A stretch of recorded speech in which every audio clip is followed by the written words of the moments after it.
3, and I'm going to call the meeting to order.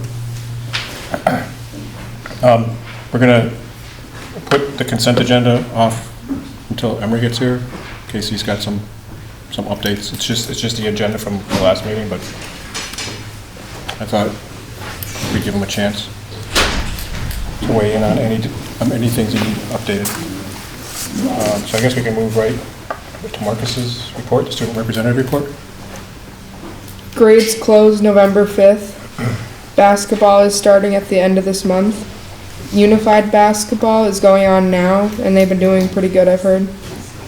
Special Olympics went great earlier.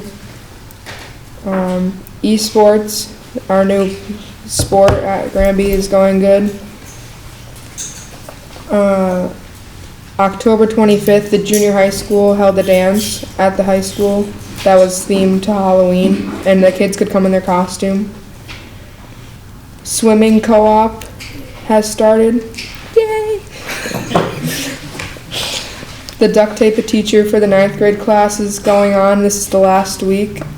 There's been multiple food drives throughout both schools. Principals list. National Honor Society induction was this month. The Granby Police Department and Fire Department had their annual trick-or-treating at the high school. 793 people came, which is said to be a record. Parent-teacher conferences are today, tomorrow, and Thursday. There was no school this Monday. The girls' varsity soccer got the #1 seed in the league. And Training Active Bystander started to train the 7th graders this week. And there's a game tomorrow, right? Game tomorrow for the girls. Yeah. At Chicopee Comp. At 7. At 7. Anybody have anything they want to ask or add? He's too thorough. Love Marcus. You do a great job, Marcus. Thank you. All right.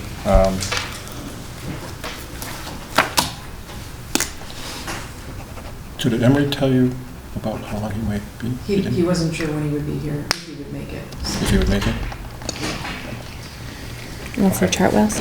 Yeah, I think we'll move into the new business with Chartwells. Wow, first on the agenda. That's a good thing. Yeah. Thanks for having me, everybody. I just want to go over a little recap of September. Traditionally, September is usually a challenging month as far as food service goes. Looking at budget, I'm going to go over like budget compared to prior year. I mean, prior year is usually more important than budget. Our breakfast counts over September, we were 500 less than budget, but year to date, we did 850 more breakfasts than prior year. So that came out to a day. 2018, we did 63 breakfasts a day. Last year, we did 103. So we were up like 40 breakfasts compared to last year. Lunch for budget, we were down 1,500. But year to date, we served more than 1,700 meals in prior year. So for a day, that was 2018, we served 416 a day. This year it was 481. And this is just for September? Just for September, these are September numbers. So total meal counts, we were up 2,500 more meals than prior year. So to a day, it was over about 100 meals a day in September compared to last year. Things that helped this is enrollment. I think we're up like 30, 40 in enrollment. Total sales, we were up $8,000 from prior year. So per day, 2018 it was like $1,400. 2019 was $1,800, or $400 a day more in total sales. Net product cost, we were up $2,800 more than prior year, but that we served $2,500 more meals. So of course you need more food. Personnel was up $3,200 from prior year. it was extra, we had an extra service day, and then last year in January, we had a minimum wage hike, so that increased the total personnel. Summer variables, which are insurances and just different computer costs and all that stuff. We were even from prior year. So we were actually down 5,000 from budget, which I don't hold a lot in budget. It's more, go more by prior year. So we were right on from prior year. Profit and loss, we were down $1,500. We were budgeted to lose $2,000. But we were up $2,500 from prior year. So last year we lost $3,700, this year we lost $1,500. So we're on the trend. I mean, September is usually a challenging month. I mean, 3 years ago, they lost $20,000 in September. Not saying, I mean, I don't know why, I don't know how. I mean, I've been here a year and a half, so every September the trend has been up. Last year we lost $3,000, this year we lost $1,500. So the trend is up. Like I said, September is usually a challenging month. You know, you got staff, you got to bring staff in to clean the kitchens. We got training, so we've got to bring staff in with no revenue coming in. Food cost, we got no commodities in September, so we're purchasing tons of food to fill our shelves, basically, to feed the children. So I know historically, the issue is the startup costs. You dig a decent sized hole and then you spend the rest of the year trying to climb out of that. That's traditional with food start. Usually you're down in a hole in September and you're making it up. And I mean, October's are usually strong months. November, we can talk a little bit about November. November's a little challenging here. We have 3 half days this week. And here at the East Meadow, we have 2 half days at the high school. You got the Thanksgiving break, you got Veterans Day. So it's a little tricky in November. December is usually a decent month, but you got the holiday. The potential for snow. Operating days are a little weak, but January, February, March, April is usually where you kind of gain your, pick up your. Can you tell, are they ordering the half-day lunches? Is that, how is that being, I don't know? It's actually, I mean, compared to last year, I mean, today, just for instance, today we did, at East Meadow, we did 51 lunches. Last year, I believe we did 29 lunches. So the awareness is definitely picked up. The high school, we usually normally do about 220 lunches. Today we did 120. So it's definitely picked up the lunch. We do a breakfast for lunch basically at the high school. So I think that's increased participation. Before we were just doing like hamburger or a cheeseburger, but we do like French toast steak. So it's kind of like a fun breakfast for lunch thing. So I think that's helped increase participation. Not only that, but if you said you had 100 today and over there, and then I forget the number for here, but those are meals that before last year you wouldn't have served. Exactly. Well, last year we started it, but I don't think the awareness was there, or I think this year now the kids know that they can get lunch, so I think it's picked up. I mean, last year was the first year. Thank you. So it was a little bit slower. But all of this helps offset some of the decrease that. Exactly. For years past, we weren't serving lunch on these half days, and that was really hurting the bottom line. Okay. I guess back to what I said, so where we sit now, and I know it's only 1 month, but where we sit now, you've indicated it's not as bad as it has been last year, even though last year was better than the year before, so right now it's. Maybe in September, I mean, down $1,500 in September is, to me, very strong. Your favorite one. Okay. You're just in time for your favorite one. All right. Jarwell's. Anybody, if you want to add anything? 'Cause I know. No, again, Ken and I are continuing our monthly meetings. Again, he's got another year under his belt. I have another year under my belt. So we're.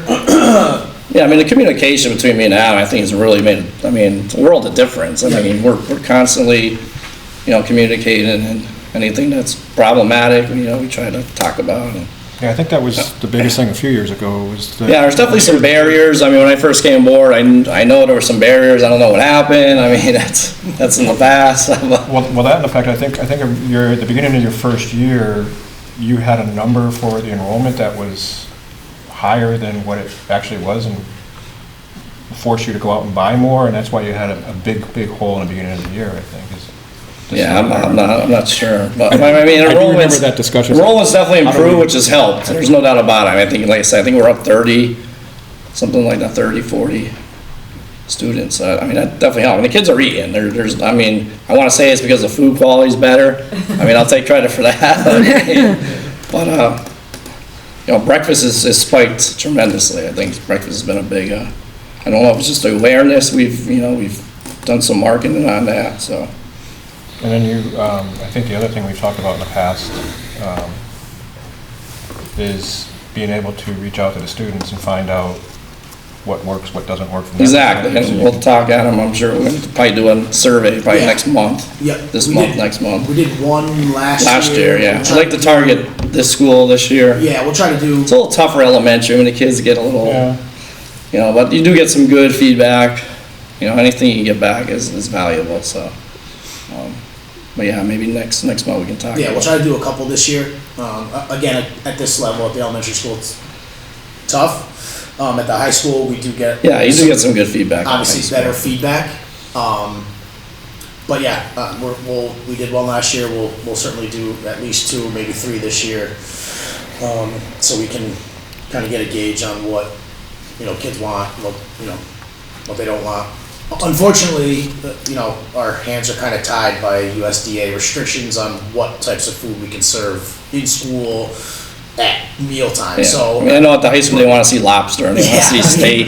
We're doing the best we Yeah, can with. I mean, we try to be so- creative with chicken. We get a lot of Yeah. chicken from the USDA. There's no, Yeah. nothing getting around that, but Yeah. I mean, just gotta be creative with the chicken, and I think they do a good job of that. Yeah. So, it's a work in progress. Now, do you guys do the holiday lunches too then? Like the, Yes, we have that here at East Meadow, the There's- 11th and 12th. yeah, Very, big Yeah. success. I mean, last year was great. That was my first year. It was wonderful, wonderful. Great responses. Did a good job. I like the format of this, Okay. for whatever that's worth. Like, Yeah. I think it's better than when we had those two numbers trying to reconcile, Mhm. like, for me, this is dumbed down the appropriate amount. What's that? The way this The sheet way is. you like. Just try to simplify it. There's too many numbers. I mean, just, So it's a lot will we simpler. have this like monthly then when we do the Chartwells then? Yes. Yep, Okay. Yep. So Ken, just keep it in this format. Oh, absolutely. This is, Okay. I like this for whatever it's worth. Does anyone else like it? Probably You not. make it, I mean, that's great. You make it some more things from those of us that do not mind the numbers and do like the numbers, right? So, more percentages maybe? and that well, kind no, of we thing? may ask you, more things when you're here versus just. Oh, yeah, That's a great absolutely, report. absolutely.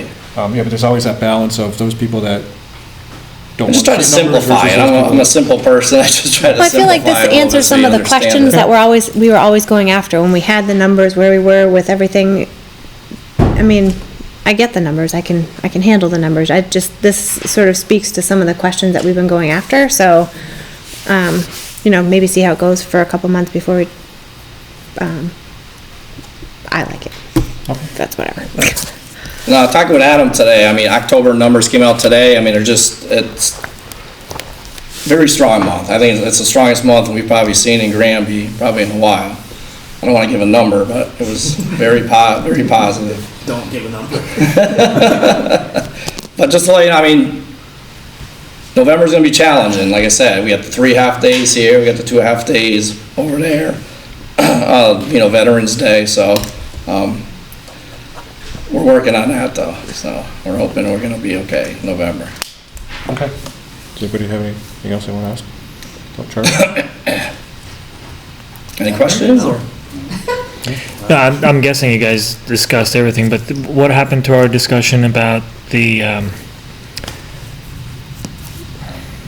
lunch prices? Yeah, so that's separate from this. Actually, Ken and I talked about that today. Actually, Ken did some research on some neighboring districts and what their meal prices are. And that'll be a separate discussion. I think Yeah. we're gonna try to wait till the first of the year to talk about that. But yeah, it's a conversation we're having, and we will talk about it, certainly. Set? Thank Thanks, you. Ken. Thank you. Thank you.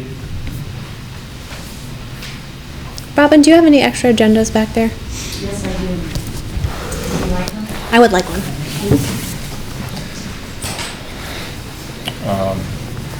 Do we want to move into the East Meadow timeline? Yes, we had discussed moving the timeline for the East Meadow discussion so that we would be presenting a proposal on December 3rd, and then potentially vote on December 17th. I think that allows the entire committee to be present at both meetings. You said December 3rd proposal and December 17th to vote.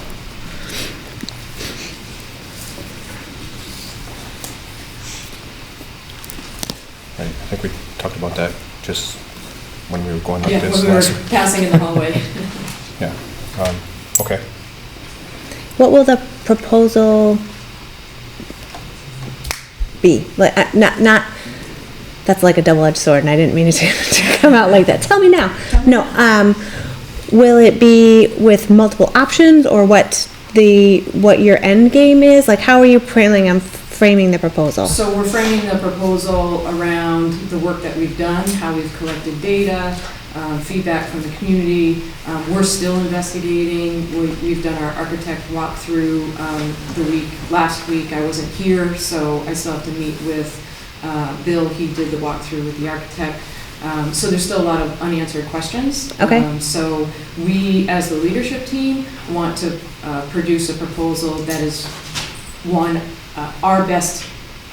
our best thinking around how to address the issue. Okay, I think that was. But the proposal will include the options that we explored. okay. So more than one option would be, like, No, it'll be one option, but it will include how we explored all of the options and how we reached a solution. Our best thinking on how to move forward. okay. And I think you were still meeting with the architect last week, and I think Yeah. that's why we opted to move it Mhm. to early December, so that you didn't feel Yeah. rushed to just get something out there, Yeah. right? Yeah. Okay. So are we expecting this December 3rd meeting to be elaborate conversation about all the options, everything that was discussed? So, because from my perspective, I was looking at this as a problem solve that, and you called it as such as well, that we were going to really get into, collectively get into what we heard, saw, observed, received as far as documentation, and then get to that decision phase. Is that what's going to happen? No, my understanding is that we would present the proposal with our thoughts on all of the options that we discussed.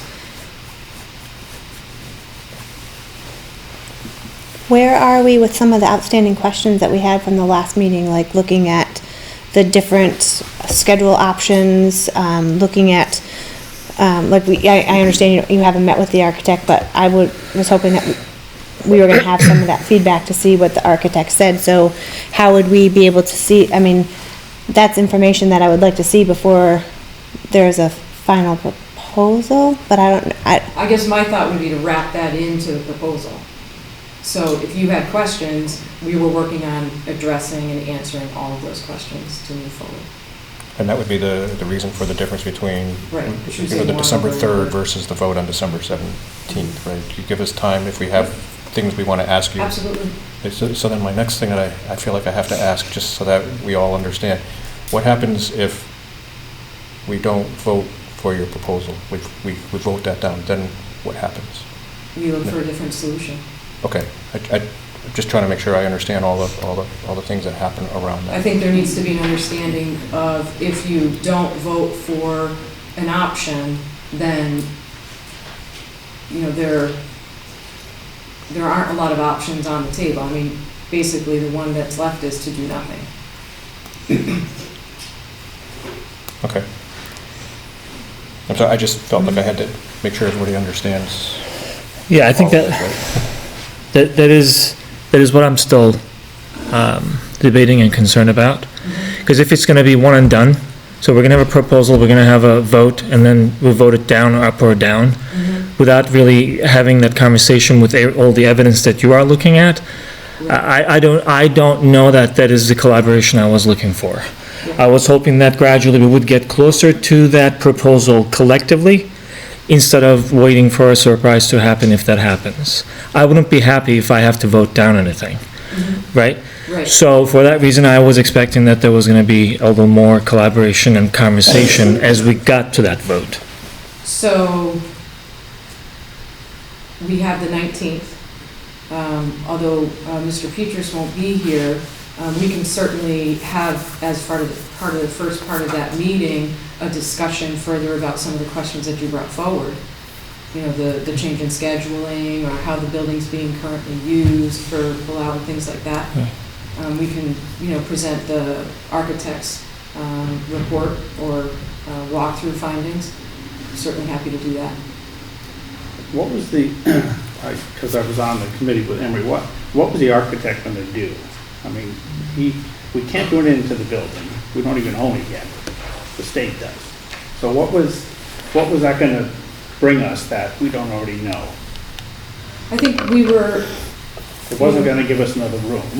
right, I think We could do that if we had to. Right, I think as we restated the problem, you really need 3 rooms. If we needed 1 room, we could probably adjust, but because we need 3, that makes it more challenging. And I think trying to see if the architect could look at how we're currently using the space, if there's a way to adjust, was the goal. And if there's a way to do any renovation that could create larger spaces for some of the grade level classrooms that we need, I think that's what we were looking for. Because the discussion during the tours was, can we use the pull-out space that has the ramp? Is that a possibility? Can we, reuse the art room or the music room? Is there a way to combine some of the smaller special education rooms? That was all feedback that came out of the learning walk. The school tours. So I think bringing the architect in to consider those and think, what is it that we could do inside the building? There was discussion of the media center. Is there anything we can do here? Can we put a classroom here? So I think speaking with them. So what could, and I love that idea, I'm 100%, I'm so glad that we had the architect come through, and I'm really anxious to see the findings. But I also am wondering, why do we need outside eyes to come in and help us re-envision the school?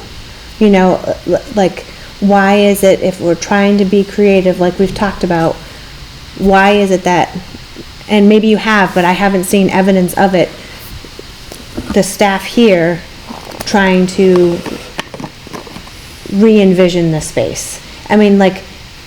Take yourselves out of the equation, not look at the rooms just because they're being used this way. Empty it out and put it out on a board again and try again from beginning, because I haven't seen any evidence of that, and I'm sure you're doing it, because I understand that this is a monumental task. I get it.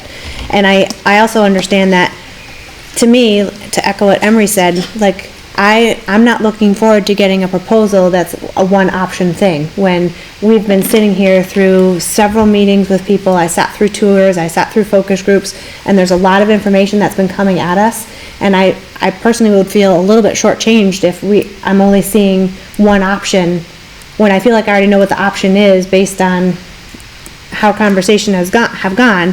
I want to see, in black and white, what our actual options are, what the dollars and cents are tied to those options, so that when I'm voting, I can vote with my head and not with my heart and make a rational decision. Because I don't want to vote for something that makes sense for the school, but I have to be able to look my friends in the eye and be able to justify my decision. And that's a very real fear for me, because I'm sitting here on this committee as not just a committee woman, but as a mom of a concerned student, or a student that it will impact. And a lot of my friends are in that group, and I want to be able to look them in the eye and say that the way I voted is fair. Right?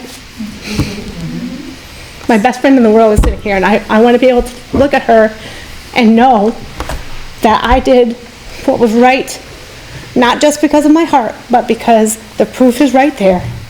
And that we're all doing this for the right reasons, not just because it was the only option given to me. I want to be able to back up how I vote.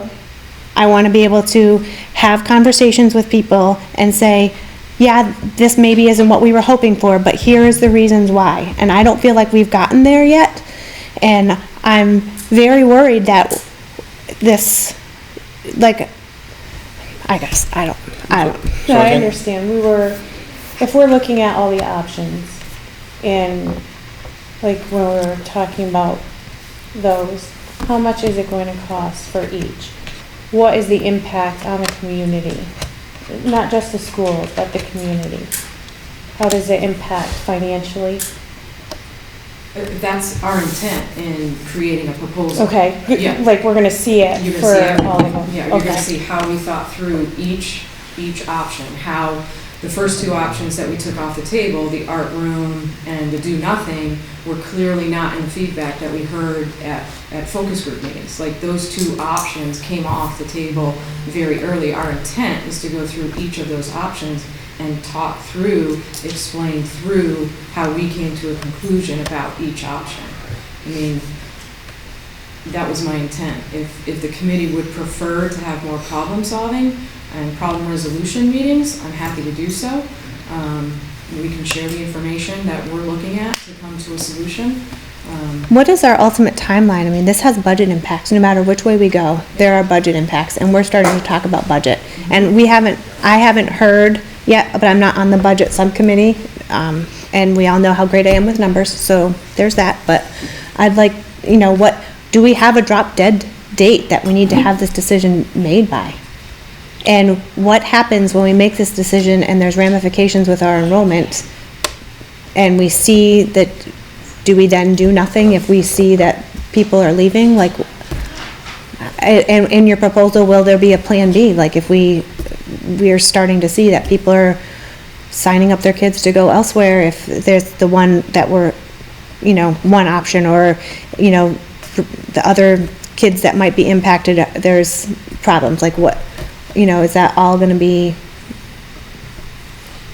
So, a couple things. One, the architect walkthrough, I think, was something that came up during the focus groups. I think you talked about how you were looking at the spaces differently, and then people, I don't know if it was in the focus group or actually in the first meeting we had here, that came up, and there was no real reason not to, so we just said, and that's when you reached out. So I don't think it's like the school admin team was not looking at the space differently. I think that was something that the town had requested that we do, just to make sure that an outside set of eyes looking at stuff fresh might Right. see something that So- that they did. I was sitting at the gentleman's table that suggested it, for the focus group, when he said that, and he was saying any architect is going to stand by their work. I believe his actual recommendation was that he wanted a peer architect to come in and look at how the space was designed and being utilized, because I'm screwing up the story, but what he had said was,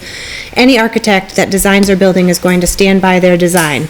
And so it probably wouldn't make 100% sense to have the architect that designed the building come in and look at the space, because he's going to say, yes, this is what I designed the space for. The thought behind it was to have a peer architect come in and say, all right, you've got 30,000 square feet of space. How can, with the walls such as they are, how can we utilize the space to accommodate the children in the areas and the ways that they need to do? That's what I believe the flavor of his comment was. So, if I may, I brought that to the attention of the architect. We had a long conversation about this exact problem happening in other buildings that have been built under MSBA oversight, and the idea that they do come in and take a look at what was proposed versus how the building's used. And I don't think that he, or the architects, would have a blind spot to our questions around, is there a different way to configure the building? This building's built. Yes, they are very proud of the building, but they are also creative. Our ask of them was to take a look, walk through the building, see how it's being used. Do you have any idea any ideas, any creative ways to address what we're going to face, not only this year coming up, but the next year as well, because we need 3 classroom spaces. So then the other thing I was gonna talk about or ask about is, did we want to have another meeting with Cheryl and her team to do as what you were talking about, a little bit more discussion for the proposal? I would like to. And is there a way that we can work that into a schedule somewhere? Yep, the timeline was an option, so if you want to have more discussion on the 3rd with what we're looking at, that's fine. What, I so think I need help in understanding how you'd like to structure that meeting. what is our drop dead date? Well, if you're talking about renovation, I would think you'd need a special town meeting, vote for funds. You'd need to have an understanding of what that means to renovation at Granby Junior Senior High School, if that's the direction of the option. You know, drop dead date, you're gonna wanna have renovations starting July, you know, as soon as school's out, to make the renovation work. So, I mean, you need proposal time, you need bid time, you know, we're pushing pretty tight if it's a renovation that we're looking at.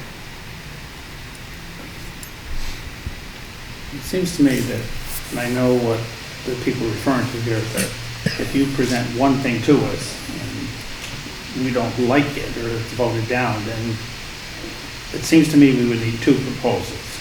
It's either A or B. So you've got to think that way. So it isn't like we're turning something down because we have thoughts, you know, I've got feedback, I have my own feelings. And it's not that we want to turn you down, but it's like, it's either, is it A, we're doing A, or we're doing B. It seems to me that's all we have right now, unless administratively you thought of something we've not talked about yet. It's either 6th grade's going or preschool's going. So it seems to me we have to have both of them and then vote for one, and one will be turned down. I don't know how anybody else feels, but. No, I mean, I agree with that. My concern is this, Cheryl, I'll be very honest, you know, since we have no other forum to talk about this.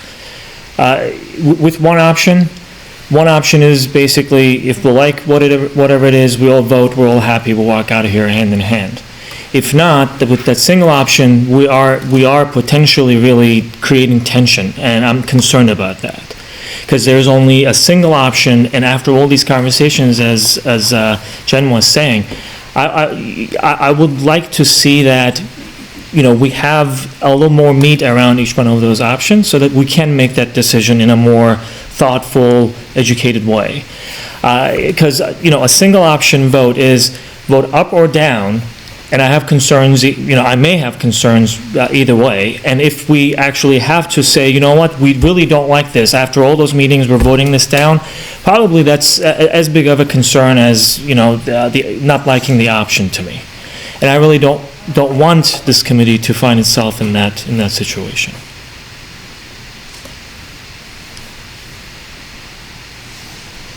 You know, I mean, I will, again, just, you know, the reason why I'm saying that, I think we all agree that we spent a good amount of time to come to this point where we are as a school committee, and I'm including all of you in that, a school committee, community, whatever it is. I would not want that to be strained because of how we are getting to that vote. At the end, there will be a vote. Right. And we all, I think, discussed that, you know, whatever we vote on, possibly, definitely, there will be some who will like it, some who will not like it, including some of us on the committee. That's life. But I would like to be well-informed, well-educated, have time to think about as I'm casting my vote for that, for whatever option that is. Does it have to be unanimous, or is it a simple majority? Doesn't have to be.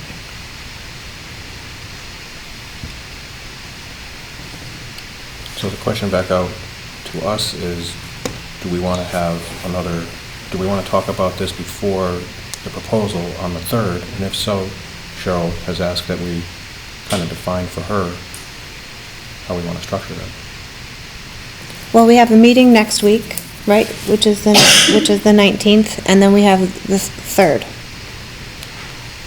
The 19th meeting is typically just a quick business portion, and then we break into the subcommittees, and Jim is not going to be able to make it, so we have to be a little, we have to understand that too. Right. I think if we, You can still do that if you want. I mean, if anything you send out, I can certainly look at and, give them feelings I have, but I mean, that might be just information getting out that would maybe help us, because I know you're doing stuff behind, and you're right, the biggest thing is going to be the cost. I mean, I think we need the cost factor too, because one's going to be more than the other. And I think from feedback I hear, one option will be hard to get money from town, another one will be easier. So if you read between the lines, then that's another factor. There's just so much to consider rather than the fact that we're getting squeezed for space here. It's just, there's a lot of upset parents, as Jen refers to, there's a lot of people in the community upset about it. The people who sat on the committee to put the school together are upset about it. right, Because this is not what we envisioned happening. right, Even though it did, right, but right. we have to deal with it in the most constructive, positive way. So were you envisioning when you said the proposal, and I was concerned about hearing just one thing, right? Right. But then somebody asked you about what that would look like, and I think you mentioned that you would take us through the different options and Right. explain your line of thinking as to why you did or did not like this one, what you liked about it, what you didn't like about it, and then here's the proposal you're giving us. Right. I think what I'm going to ask here is, instead of going strictly in that route, is it possible for you to line those up almost exactly the same way and say, this is what we see as the best option, but then leave it kind of up to us to maybe offer something else? Does that make sense? Yeah. And I don't know how that works in like a school committee rules, but I'm just afraid of, like Emery says, that one vote, and it doesn't go the way some people think it should go, and then there's these things that start to happen within the committee that make things a little bit more difficult to work. Does that make sense? And then, So then I would suggest the 3rd, we go through those, I don't know, if Emery, we can talk maybe offline about how to structure the meeting so that the committee gets the quality of information they're looking for and an opportunity to problem solve if that's what the committee is looking for. And then we can take that feedback from the meeting and then maybe on the 17th. I mean, I'm gonna throw this out. At some point, a vote has to happen. Right. I'm going to throw this out there. What I'm envisioning now as we're talking about it is, I think the only thing on the agenda for the 3rd is the proposal. And what I'm envisioning right now is you come prepared with the proposal, and it should have, I think there was, essentially, from what I can remember, I think there were four main options. And then during the course of that conversation, we had talked about a 5th option as not having anyone leave, just reconfiguring the space, which may or may not involve renovations, right? So sort of thinking like we would run through each of those proposals, and we can put a line in the sand after an hour or whatever debate happens, then you can give us your top 2 choices for reasons that will be very clear to us laid out in the proposal, so that we can then have that information to think about, so that when we come back on the 17th, we can ask any final questions and then make the vote. Because we are starting to run out of time, and yes, it's tight, not tense, well, it's that too. But if we keep waiting, and I don't think that there's any amount of talking, as I sit here and just talk, that we're going to get to the point where it's an easy answer. And, I understand what Emery's saying, but I would hope that no matter how the vote went, this is still, it's a committee. Not everything is meant to be 100% yay all the time, but it's nothing that's a personal, I mean, it's business and it's dollars and cents, and I get that, and it would never meant to be like a personal thing if someone didn't vote for A or B.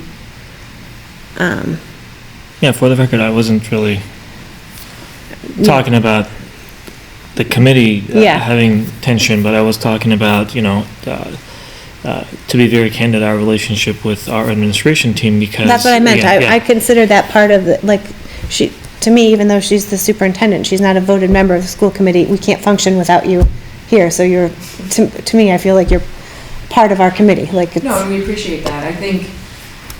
I hope there's trust that the committee knows that that's the work that the leadership team has been doing. Those are the difficult questions we have been asking.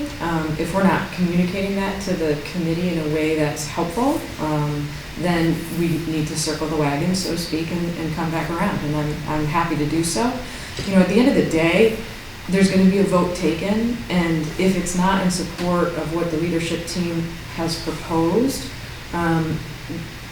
we all know that there are other factors that influence a committee's vote, and it's not personal, but you are elected by the community and you represent the community, but you're trying to make decisions in the best interest of students and teaching and learning that's going on in the district. And if we're not able to communicate that clearly, then we need to go back to the drawing board. Well, I just want to make sure that, and this is, I think, the biggest point I think the last three of us are trying to say is, regardless of what the vote is, that we still support the leadership team the same way we Right. support, it's No, still the absolutely. same, okay. Yeah. It just, that decision just did not, for whatever reason, did not work for what we thought, right? And then go back and we try something. Okay, No, So, that's understood. all right. on a more current state question, what does the third classroom need? So we need the 2 classrooms for 4th going into 5th, and then 5th going into 6th. But then we also have the social emotional learning classroom that right now is in a very small, formerly pull-out classroom. That's going to become a .4, which means students will be in that classroom all day potentially. That needs to have a larger square foot than what is currently in. So, when you look at some of the larger special education inclusion rooms, that would be a better space for that program, and more aligned to what DESE is looking for in terms of square feet if you're going to have students educated all day in a single space. Right now, it's almost like a conference room where that classroom is right now, but we don't have that many students in the program, but we're projecting, with IEPs that we're looking at, that we may have potentially students that will be in there all day. Do we know, just rough estimate, how many students we're expecting to have in that classroom? We're projecting 3, maybe 4, and then students that are going in and out of the classroom throughout the day. And again, and this may help flavor some of the discussions for the proposal, we opted to fund some things this year, and I think that may be this year, but there's some things we opted to fund so that we didn't have to send the students out of district at a higher cost. Having the numbers of students that we think are going to be in these rooms with how much the town will be saving also factors into what we may need to spend for whatever need for the capacity. Sure. Does that make sense? Yeah. Like the reason we opted to go, so one of the reasons we need this room is because it's being used for this class that we didn't have 2 years ago, and this class has got 4 students or 6 students, and it's saving the town X amount of dollars per year. Because that kind of offsets, in my mind, some of the other expenses we may need to ask the town to help fund, right? The other thing that I'm trying to better understand is cost, no cost conversation.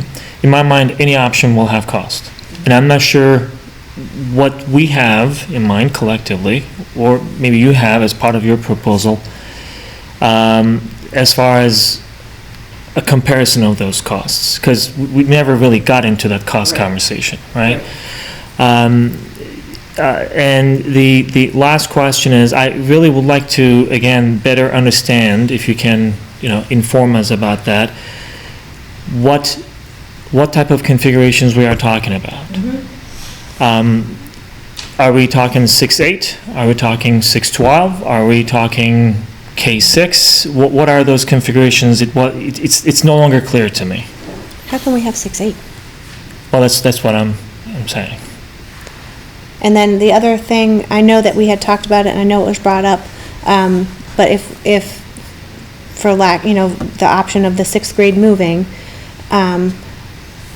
sports was one of the big concerns. So I would like sort of, for lack of a better phrase, like a bulleted list of how we're going to do that. I mean, we have, a lot of people were talking about there's middle school sports, but we're not set up that way right now. And if we pull 7th and 8th graders out of the sports system that we have to make a true middle school sports, that's going to impact the JV and varsity system that we have currently. And I really want to make sure that that is very clearly delineated, because there's MIAA rules with ages and how that works. I mean, you can't have 7th graders can't currently play on varsity because of, so it really, and Granby's got a lot of things, but our sports are fantastic, and we can't mess with the farming system the way that we have it and end up impacting, I mean, like the girls' soccer team, they're going to a playoff game tomorrow night, and if we start moving how the sports are with the 6th graders in a different environment, that's going to impact how these girls, like the future of that soccer program. So I'd really like to make sure that that's lined out, as well as for the music, too, for the band, how that would work, because a lot of them are just starting out in 6, so how would they, the morning band, now they come here, would that be a class that they would come over here? Because you're not going to have, it's at the beginning of the high school day, would they take the high school bus to come in for morning band and chorus? So just like some of the downstream things that I'd like to see factored into the proposal, just to make sure, for me, that like all the I's are dotted, all the T's are crossed, because it's more than just bodies in a building. There's, as you know, there's so many different parts that make up this education that we're getting, and the extracurriculars are a big part of that, and I want to make sure that we're not, I just had a great cliche, but I forgot what it was, so. Don't they already currently pick up for the East Meadow if they do morning band? The high school The high does, yeah, school but if bus? the 6th graders are already attending the high school, they won't be in the morning band here. Because it's at the time when they'd be in class at the high school. Right. And I think you're also asking, if that's the case, what happens to the band here? Right, what happens, that's a big impact to the band here, because the 6th graders are usually the ones that are carrying the band, so that would have an impact to Mr. Sargent's music program, because he's grooming them to start to play for, in the junior high band that goes to the high school band, the morning chorus, just like a lot of these little things, I want to make sure, and I have no doubts that you are, but just for myself, to make sure that I say them out loud, so I feel like I've done my due diligence, just how are we going to accommodate those things if we make this decision, because it's more than just moving the bodies. Okay, so we'll wait to, we're going to stay almost the way we originally talked about it, except I think instead of just one proposal, we were going to kind of talk through all the options anyways. Right, so if maybe Mike and Emery, if we can meet maybe next week to really talk about how that meeting would look. Okay, sure. I think I would feel better about how to structure the information and how to move through that meeting. Okay. Sounds good. And now, I'd like to move into the next topic of the district improvement plan. Do you mind taking it out of order so I could introduce Stacy maybe, and I- Stacy could go home? I don't mind. I just thought she was enjoying herself. Got in her head a lot. I mean, I'm sure she enjoys us, don't get me wrong. Yeah, we can take it out of order. Thank you. So it is absolutely my pleasure to introduce Stacy Katrumbas as our new district data manager. Stacy comes to us with a plethora of experience in data managing district data, improvement data, turnaround data. So we are currently working on a couple of projects. Stacy will talk about them in a little bit, but I'm very excited because one of the things we're looking for is a effective and efficient data stream so that we're giving the committee consistent information on a regular basis around the things that you're looking for. I have ideas around that data stream. You're going to have ideas and input into that data stream. Right now we're working with Paul Minuti in Google Analytics to design where the data gets dumped and then how we're pulling out reports. And I think one of the most exciting things is the blend of our student achievement and data with MAP testing, MCAS testing, and eventually with grades, so that we have a real picture of the student achievement of our students in the district. It's taken 4 years to get here, but we're here, and with Stacy's help, we're really starting to blend all of those. So I don't know if you want to talk a little bit about your work and what we're doing. Sure. It's so nice to meet all of you. Same here. So for the last 4 months that I've been here, I've been just getting a feel for what Granby is, what data we've had, what data we're missing, and sort of taking that and making it more hands-on, giving it to the teachers, letting them see what they can use to hopefully use to tailor their instruction somewhere, to look at the MAP data and look at the fluency, look at the reading, look at the ELA ability, the math ability, and tailor that in, use their differentiation. Right now, one of our big focus is the MCAS scores, to hand those out, let them see where we are, where were we compared to last year, and sort of kind of build a relationship with the staff and use me for whatever they need to make their life, seriously, no, I'm not even kidding, to make their life easier. My goal is to make their lives easier to teach. So are you the reason that we got those lovely map reports then? That was a combination of both myself and Beth Carter. Those were fantastic. I really, I was going to say, I went to my son's school today here, right, and met with his teacher, kind of nervous, right? And she had 2 pieces of paper. One was the map testing, and that was a real eye-opener. It looked great. And then the other one was a little bit more specific with some of the math work he was doing, and she was able to, at a glance from the other side of the table, say, well, you can see he has issues with 6s and 9s, but a lot of 4th graders do. I thought that was a powerful tool that she could tell at a glance upside down that this kid has problems with 6s and 9s, or this class has a problem with these things, right? And then as I was taking it home, I'm thinking, is there a way we can get something like that for the school across the grade levels and kind of weigh in the MCAS test? Because I know like MCAS is a big piece of what we do, but it doesn't really tell the story the way the story should be told, and map testing is probably more accurate with regards to growth for the individual students and classes, and kind of putting those side by side, I think, tells a better picture. Am I wrong? No, I agree. they were lovely. And is that the type of stuff that you can do? Okay. Yes.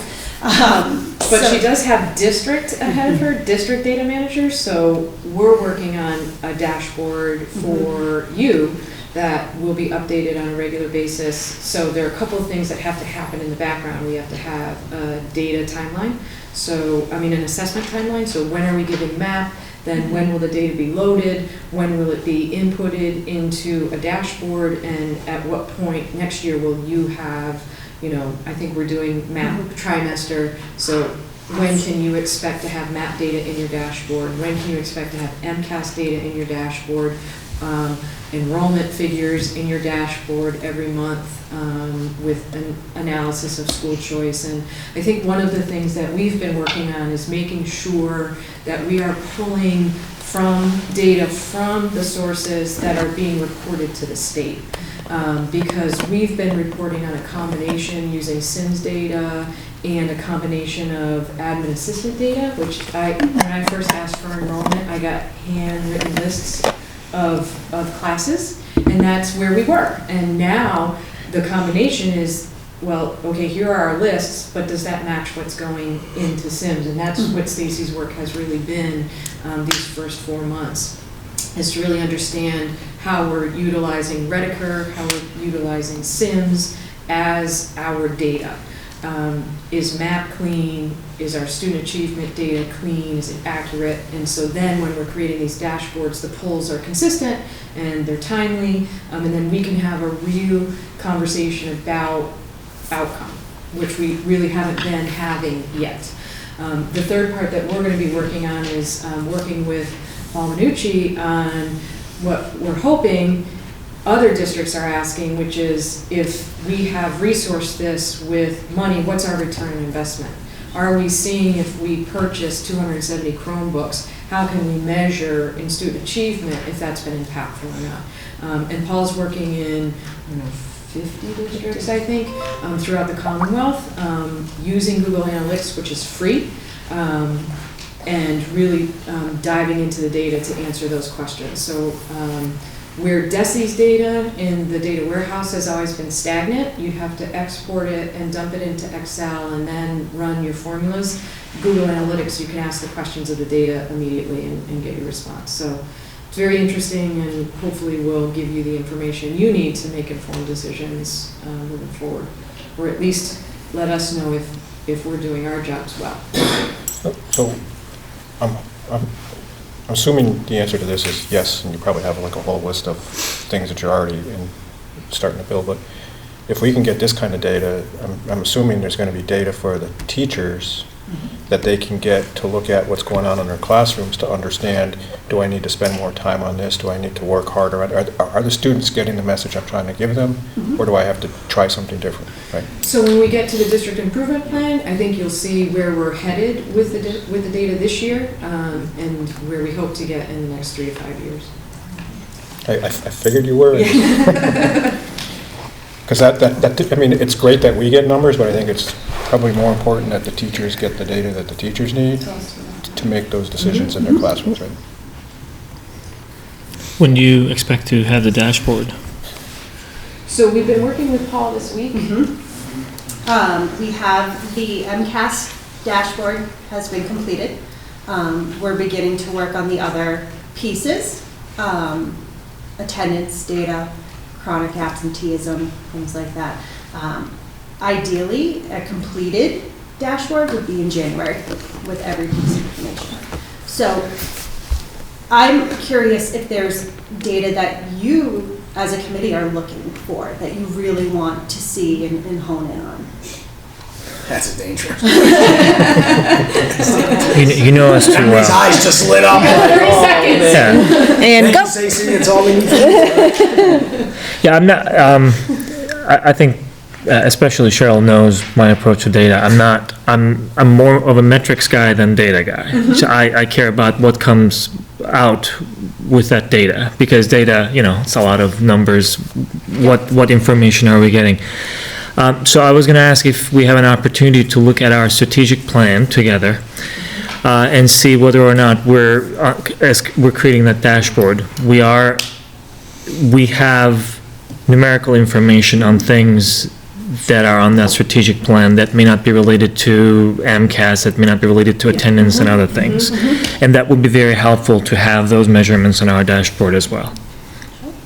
Yep.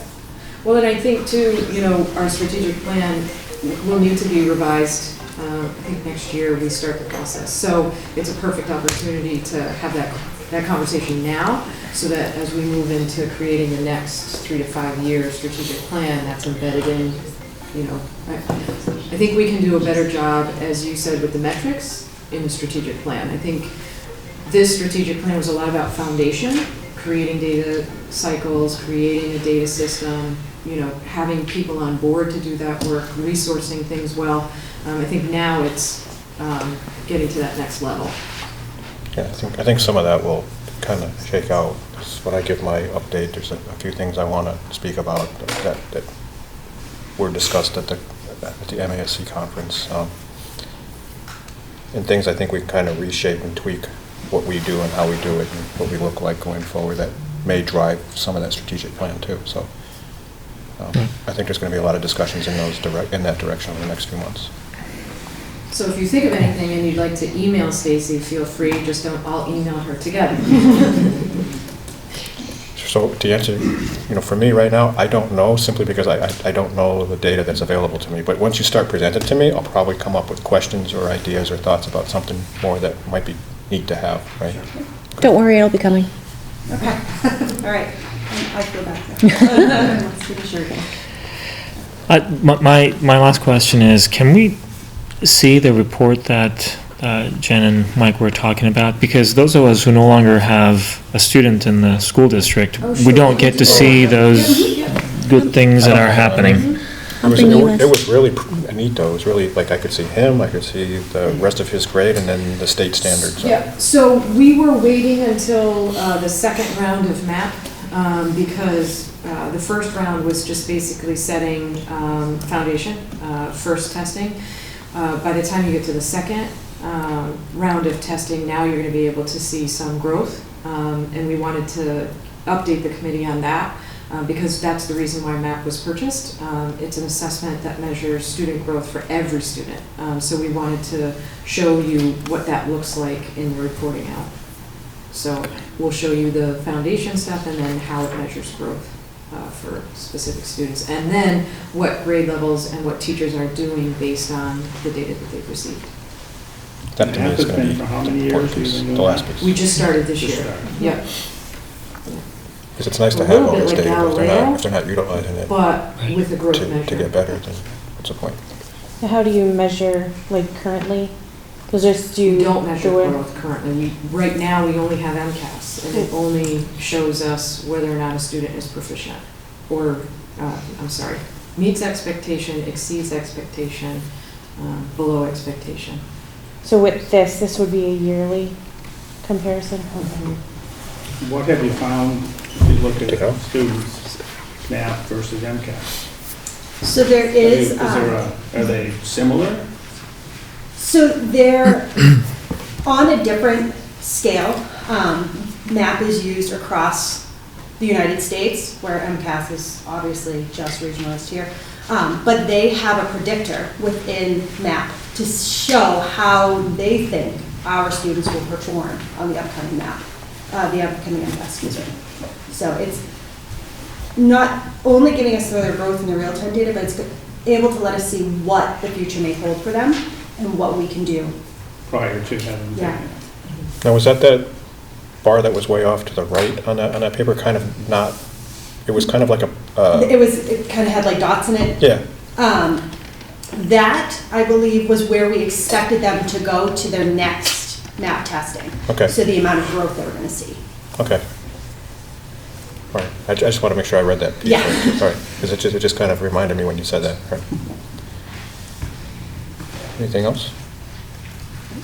Welcome aboard. Thank you. Thank you. Yeah, and thank you for coming. District improvement plan? So now we want to do improvement plan? Yeah. Do you want to do that now?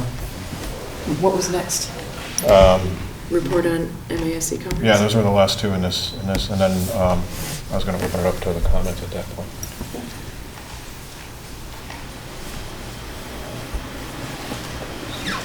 Okay. Are we doing comments at the end? Is it? So this is our draft district improvement plan for 2019-2020. I just wanted to let the committee know that the district leadership team has been working on this since the summer. And it is what we're using to create goals for administrators and then also for teachers to create their evaluation goals. Based on the district improvement plan, school improvement plans will be built, and hopefully the school committee's goals will align somewhere in here. We divided the objectives into the strategic objectives for the district off of the strategic plan, and then the district improvement plans, which are a little more specific. So I don't know if people can see that, so I'll read them. For this district strategic objectives, We have 4. They're the objectives that you see on the posters. It is to offer innovative and continuous learning experiences. 2, celebrate success and engage community. 3, focus on social, emotional, and physical well-being. And 4, provide resources to sustain an enriching learning environment. And so as we move that forward into district improvement objectives, we had talked as a school committee, I think, about improving the culture and climate within the district, raising the competency level of the leadership team and the entire Granby Public School staff, continue to develop and implement a continuum of services to support academic and social emotional learning needs of all students, create trusting, open, and working relationships among various town committees, and improve the Granby Public School District's reputation within and beyond the town community. So what this is basically, as you can see, a focus area, which we tried to gather both sides of the objectives, with district improvement goal, the strategic objective and the district objectives that are addressed, the action steps that we expect to take, the evidence that we would see as a result, and then the person or persons responsible for enacting it. So in a nutshell, our focus areas are district-wide instructional leadership, curriculum and assessment, continuum of support, social emotional learning, and then finally communication and collaboration, and facilities, operations, and technology. So those are the big buckets that we took a look at in terms of planning for district-wide improvement.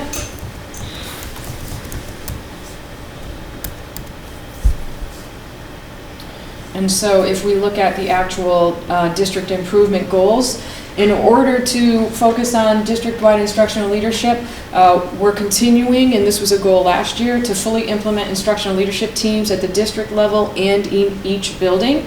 And it hits both strategic objective 1 and 4 and the district objective 1 and 2. And if you take a look at the action steps, there are several. They are create and implement 2 district ILT training opportunities based on leadership team and ILT feedback, observe and provide feedback quarterly to principals on school-based ILT implementation plans, and focus, and focus for instructional focus and professional development, create and implement learning rounds for ILTs at the school level, implement learning walks and provide feedback to principals on a weekly basis, and create and implement continuous improvement training for the leadership team.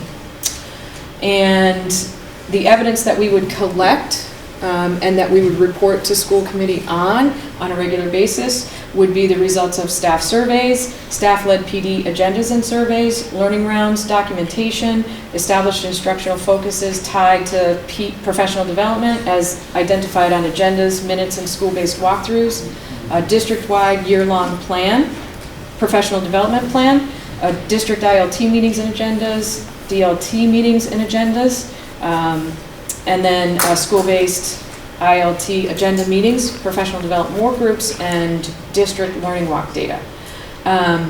We feel like that is the work of the district leadership team.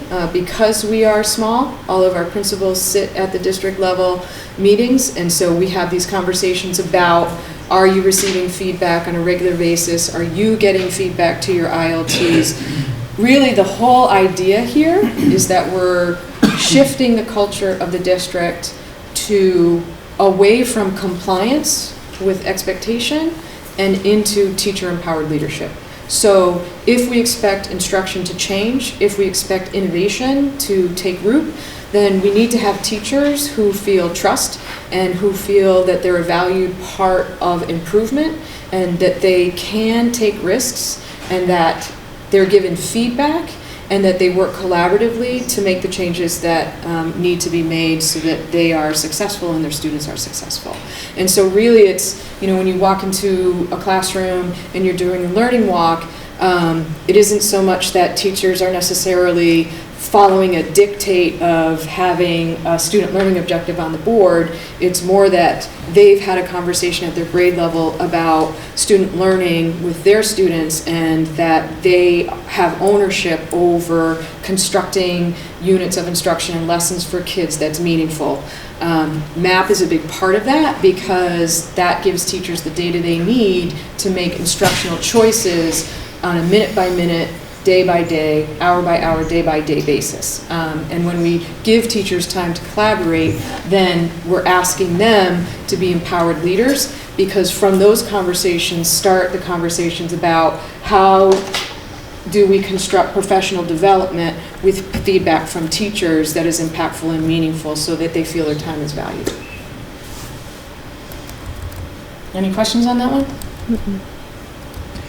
My overall question, and you may have it somewhere else, we have evidence, but we don't have measurement and we don't have targets. Correct.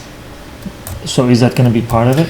So, because we don't have data, student achievement data, then part of our work this year is to create the targets for, thank you, for student achievement. But you're right, we haven't had the conversation about what it is that we would find in teacher or student survey data that would then create the metrics for us to have improvement. So this year we feel like it's a little bit about foundation and looking at what we're collecting and then growing from there. And we've had this conversation about metrics a lot. We haven't included it yet, but it doesn't mean, again, this is draft. So we can add what we think might be metrics and bring it back to you. We just didn't get there. Okay. And I don't know all the details and underlying data, but not all of these may require a lot of data collection. Right. It is basically an opportunity for us to be able to say, this is how we're going to know that we're improving, and here's how much we improved. Because, I mean, in the absence of any such measurement, there is nothing wrong with this, the evidence-based evaluation. But this is a one-time at the end of the process evaluation. So, for instance, if we get to something that says, hey, you know, we're going to look at our professional development and see whether or not we did well. If we look at it at the end of the year and realize that we did not really do as well as we had hoped, there's no way to rectify that. Right, and I think it's learning for the district leadership team because evidence isn't just what we did, right? We can sit here and tell you, yeah, we did all this great stuff, but if it didn't represent any change in attitude, mindset, behavior, like we do have to go back and add what is it that we're expecting to see as a change. And I think we spent a lot of time thinking about the first parts and probably do need to spend more time thinking about what does that look like in terms of a metrics as opposed to just a list of things that we would see. Right. Because we don't have a foundation, right? We don't have that first piece that says this is where we are right now. So if this is where we are right now, then what would we see that is different at the end? Does that make sense? It does. You don't have a baseline to be able to Right. measure your improvement. That's Right. what you're saying. Right. Okay. But that doesn't mean we shouldn't consider it, I think. No, I think it's an absolute necessity for any improvement plan. But I also hear you say that we don't have the data to be able to measure some of these things. I'm wondering if we can start with whatever we can measure, and the rest of it we can rely on the data collection that, you know, Stacy's working on. All right, so for curriculum and assessment, this is a big one for us. The goal is to establish a curriculum review cycle that focuses on the integration of, on the integration of innovation and technology, data-driven decision-making, best practices for instruction, and improved student learning outcomes that are focused on growth and improvement. So this gets back to the idea of what we currently have. So we're at the stage where we're defining what curriculum is established, what teachers are using, what the implemented curriculum is versus what the written curriculum is, because there's a disconnect. And so we're at that very base level of defining what we have so that when we combine that with looking at student achievement data, we can say these are the areas in the curriculum that we need to address immediately because the student achievement data is showing us, for example, math, that we have a real issue with meeting the higher standards of new MCAS. We know that based on just an overview of our MCAS data, we have to address math. We're not having kids do really rigorous higher order thinking around math. Some of the things we're seeing in MCAS in English and reading is we're not having kids compare and contrast two texts. We're really good at having kids read one thing, summarize, and give us their opinion, but comparing two texts, our kids aren't doing that well. And so our role really this year is to go back and say, where is that in the curriculum? Is it that it's a standard we're not addressing? Is it a standard that isn't in our textbook? Because a lot of what we're doing is based in our textbooks. And so how do we drill down to those levels to get so that we know where we are, we know what our student achievement data is telling us, so that when we bring teachers together to provide training on how to write units of instruction, they have all of the information they need and know that we're going to trust that if they try something innovative in a unit, we're going to come back around and talk about how successful this was. Did it work for some students and not other students? So are you just focusing on math, or is this? No. So you're looking at a curriculum review cycle of every subject? Right. And so really prioritizing. Isn't that very cumbersome, try to do that? You can ask Beth when she presents Well, her findings. That's been her whole, let me rephrase. She's been writing grants, which has been fantastic. I'm going to talk a little bit about grants in a little bit. She was instrumental in MAP, working with Stacy to get that up and running and implemented. But really the majority of her time has been talking with teachers. What do you do? How do you know what to do? Where is your curriculum located? And so she's gotten a lot of information from teachers. The next step, again, is to combine it with what they know about data, so that when we identify the curriculum review cycle, it would be logical, impact the highest level of need in the district, and that once we establish it, it is just something we do. Because the curriculum review cycle will necessitate a resource allocation. Right? So every year, let's say the curriculum review cycle is English, math, science, social studies, and fine arts and music. Or specials, right? So if that's the rotation, you can expect that out of the curriculum review cycle, as teachers are writing new curriculum, they're also going to be looking at new resources. So whether it's books, level texts, writing programmings, every time there's a curriculum review cycle, there'll be an attached and associated resource allocation to address what we're seeing in the student achievement data.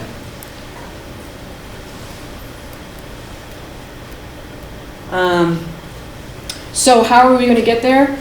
We need to identify the current state of curriculum, establish curriculum review sequence based on data, like I said. We need to establish also a data cycle with teachers at grade levels and in departments.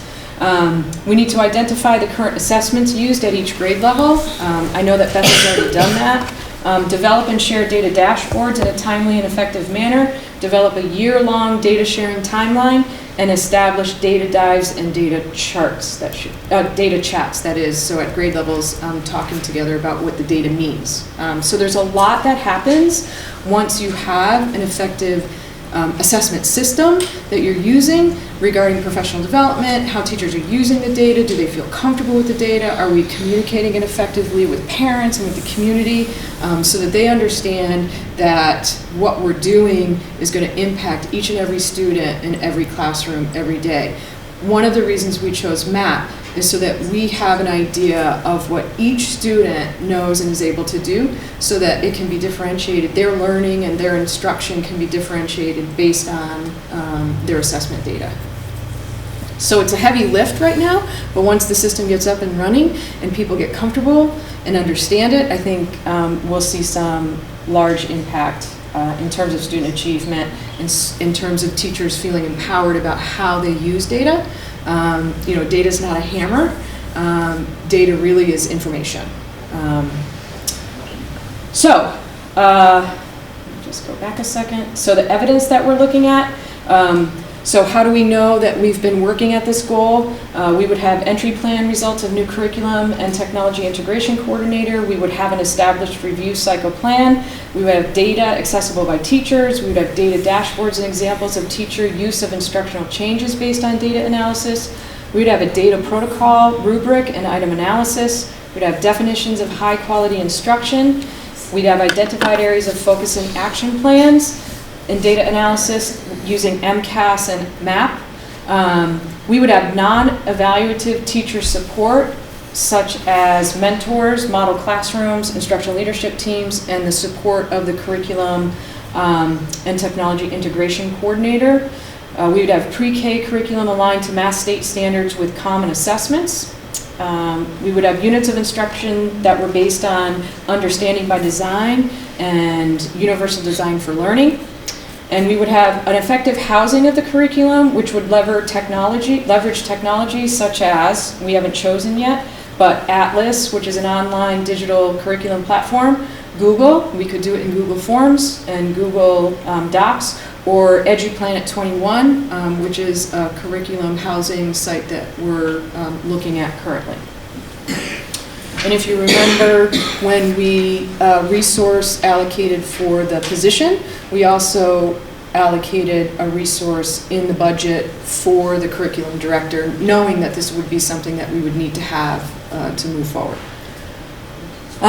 We would see improvement in MCAS and MAP. In other words, we would be meeting MCAS targets, MAP growth established baseline, and we would have 80% of students will meet their growth targets. Those are high expectations, but we believe in Granby we can do that. And we'd have established expectations for discussion of student achievement data resulting in differentiation plans for students. And then we would have the staff using protocols to discuss data and changes in instruction. And all of that really falls under the curriculum and technology integration coordinator is responsible for that, but really the district leadership team is working collaboratively to make all of that happen with the instructional leadership teams that are in each building. Yes? That's an awful lot in 1 year. It's a lot of foundation to build. Well, that's what I'm saying, and then meeting some of these finer pieces of 80% of students will need to, like, are we expecting that to happen in 1 year, or is that like a 2-year or Right. 3-year? That's the long range plan.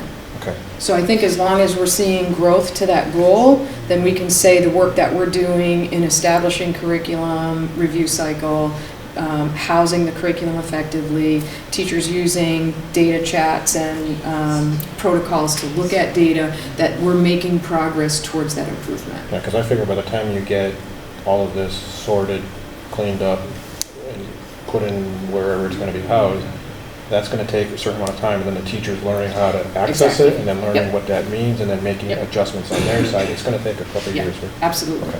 Yep.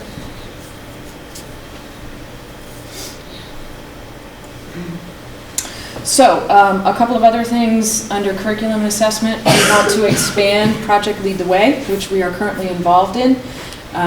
It is strategic objectives 1 and 4 and 3 for the district objective. I don't want anybody to get all fritzed out about this. This does say K-5 for launch. It's because this is a K-5 program. Okay, there's no like underlying intent with that. It's just that when we look at Project Lead the Way, they are a K-5 program, they're a 6-8 program, and they're a 9-12. So in order for us to apply for launch, we have to fit our application under K-5. So that's how this is listed. And currently, Beth Craven is writing the grant with Bill, and actually attended the Project Lead the Way conference 2 weeks ago with me and Stephen around bringing Project Lead the Way down into the elementary level. We are exploring DESE's Kaleidoscope Learning Opportunity. I think the committee will be interested in the Mr. Riley's, Commissioner Riley's effort at having districts and schools and teachers understand deeper learning. And so we are exploring and writing a grant for DESE regarding deeper learning initiative. If we get that, we will be looking at expanding Project Lead the Way like coursework into other content areas like English and social studies and math. So students would be participating in project-based learning opportunities. And right now we're looking at writing the grant to have consulting come in and help us lead that work. And we're a prime candidate because we are currently looking at revising curriculum. So we're hoping, but we're a small district, so not sure we'll get in, but hopefully we will. And then from Carol's perspective, Director of Pupil Services, we have some work to do to ensure compliance with educational stability. So in order to do that, we do have to rewrite some policy and curriculum to update and make sure that we are in compliance with educational stability law. For continuum of support, we take the lead from the school committee around the commitment to provide a continuum of support to all students so that we can ensure all students meet their individual social, emotional, academic goals. And so what we're doing here is expanding social emotional learning K-6, providing continuous professional development for social emotional learning instructors and collaborating teachers, creating a guidance curriculum, 712, that's been a long-standing goal of ours, and refining student support team process and defining interventions at each building. So that work has been ongoing, but we're carrying it forward into this plan.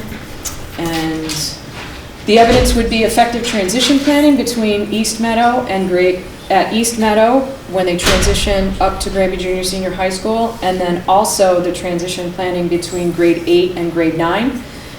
Student and parent feedback on transitions, student data sheets that we use in intervention and support processes, the social emotional learning pre-K-12 program overview.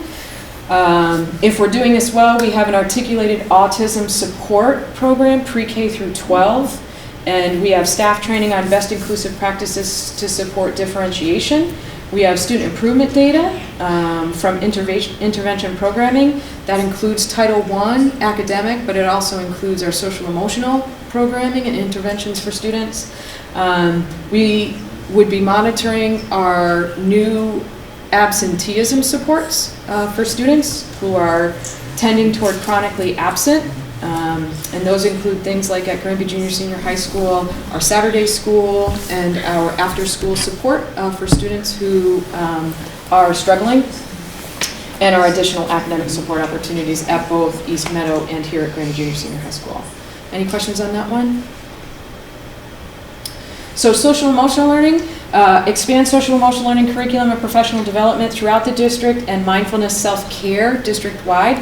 So what we're doing basically this year is really looking at district-wide training in mindfulness and self-care. As you know, we've done that with staff, and we continue to support teachers through coaching. So we're already involved in this, but we're providing follow-up coaching opportunities. We will create mindfulness ambassadors so that once we are done collaborating with professional development, that we have built within our system an internal capacity to keep the conversation going and support teachers and also new teachers who come to the district in our expectations around mindfulness and self-care, not only for students but for ourselves. And also in this goal, we're establishing a research partnership with UMass to assess mindfulness and self-care as a program implementation. So we would see continued examples of peace builders school-wide and in classrooms. We would implement mindfulness and self-care professional development. We would observe that, and we would see it in use in classrooms. And we would have, as a result of this goal, a program evaluation report, and we would also have student and staff survey feedback. How would we, and I know this is going to be tough to answer, but I'm sorry I have to ask it. How would we know the impact of that on grades? I'm sure it's going to have an impact. So it's a really good question. Yeah, so one of the things that we're looking at with Stacy and Paul Minuti with the analytics program is to see with the data that we have, is there a way to connect those some way? If not, are we not collecting the right data? If we can't, then we just need to know that. I think some of the things we can look at are, you can make an assumption that if a student is not receiving instruction because they're removed from a classroom because they are having an incident, the number of times that they're removed from the classroom and they're not receiving instruction may negatively impact their learning, may negatively impact their grades, may negatively impact their MAP scores, their student achievement data. That's not a one-to-one. You know, I know plenty of kids who, you know, are able to continue learning even though they may be removed from a classroom and may have an incident. So I think that's where we need to be careful, but we could probably see some trends in maybe not student achievement, but the number of minutes that students are removed from classroom because classrooms are practicing mindfulness and self-care breaks, that students have more opportunity to do movement breaks and things like that. They're going for walks and using mindfulness breaks around nature, and that they feel more engaged in the classroom. So it may be more, we're counting the minutes that kids are out of class versus in class and seeing if there's a decline in that. Yeah, I mean, I know the whole goal is to increase the student achievement grades, but there's also so many other things happening that something like this might get lost in one of those other pieces. And I think that if Nancy Jenks were here, she would talk about her SPIFFy survey and the result of that, and our students reporting that they feel more engagement. Are they reporting that they feel more connected to school? Are they reporting that they feel less bullying in the school? So I think there's a lot of things that we can look at in her data that they collect to see if is mindfulness and self-care potentially a reason why we are seeing a change in student reporting. Okay. But we're just not going to be able to say these students went from a C to a B because of mindfulness. That's just not going to be in the card. I don't think so. I think what we'll see is what we saw with the mindfulness pilot, which is that there'll be a lot of students telling stories about how it made them feel. Okay. You know, so if you ask a fourth grader, how did it feel, you know, to use a mindfulness break before your test? I felt more grounded. I felt like I could do a better job. Or, you know, we'll hear more of those kinds of data as opposed to that direct correlation between grades and implementation of mindfulness and self-care. Okay. Just trying to reassess my thoughts, that's all. Yep. Okay, communication and collaboration. So develop and implement a strategic communications plan. So under action steps, implement a Granby RAM app for the community, update and communicate changes in the website design and purpose, implement community outreach opportunities, use school committee communication subcommittee feedback to identify and implement communication goals and strategies, and identify multiple means to communicate the work of the district with the Granby community at large. So what's the evidence we would see? We would see stakeholder feedback. Oh, I lost something there, sorry. I don't know what that was. For the new Granby RAM app. So once we implement the app, getting feedback from the community regarding that. Updating the website, feedback for the updated website, updated and communicated budget documents, including timelines, meetings, and draft and final budgets. FinCom Select Board collaboration for effective resource allocation to schools, and then community meeting feedback. So I think to be a little bit more clear about what we're trying to do in this first part, really trying to communicate out in a better way the work that's going on in the district. And so we'll be launching the app, I hope, maybe by Thanksgiving. That's the hope. The app is attached to the website. So we have a little bit more work left to do in the website. The app is done. It's really cool. It's a lot of fun. I think people are going to like it. But our work really is in cleaning up the website, because we all know the website is a little outdated, and so some of the information has to be expunged and updated. Policy is a good example. We have to get the policy documents updated and live. So that's what we're trying to do here.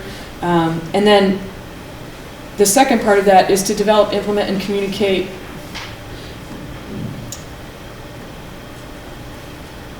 a coherent budget process to all stakeholders.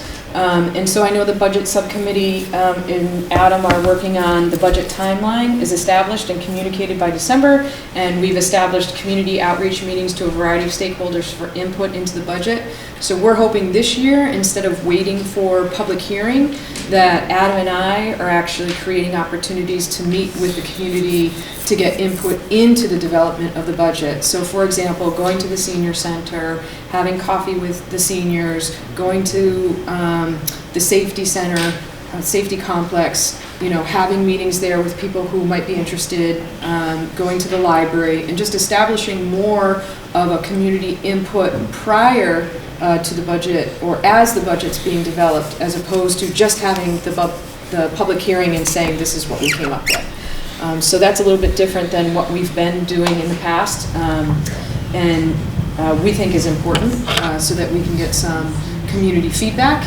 and input into the budget, and then hopefully garner a little bit more support so we can answer questions along the way. Any questions on that? We're almost there. And then finally, facilities operations. So really we need to develop a 5-year facilities operations and technology plan. Part of that in terms of operations is develop and implement a plan to shift all in-house documents and requests to digital forms. We're in the process of that. Create and implement a digital purchase order system. We've had this discussion ongoing, why it hasn't been done because of the SoftWrite LBA discussion. We've created our own digital online purchase order system. We're implementing it, piloting it at central office. It's going to go live with the rest of the districts shortly. But this allows us to give live budget line item numbers to principals, department heads, so on a daily basis they can see what's in each of their lines. In LBA, we had to wait for Adam to pull out the numbers out of LBA, put them in an Excel spreadsheet, make sure that they were all aligned, and then do a whole bunch of other things to get it out. So it was always a delay between when a purchase order was put in versus when a principal knew what they actually had in specific lines. And this is a lot less, what you said, a lot less of the data, moving it from this line to this line, because those never matched up, right? This is... Not that they never matched up, but it was delayed, like Cheryl said. So this this is kind of giving us real-time info. That's the goal of it once we, it's live, is real-time balances for everybody. Do they not run their own budgets anyway, though? They do, but there's always been a delay in them knowing the actual amounts that were in each line, because we had to print and we had to pull reports out of LBA. So for example, I manage grants, and I could not go online and look at my grants and say, oh, these were the purchase orders I've put in to date, and so as a result my line items in each of my grants are this amount, and then when it actually clears, okay, so this is what I actually have left in the grant. That we didn't have that capacity before.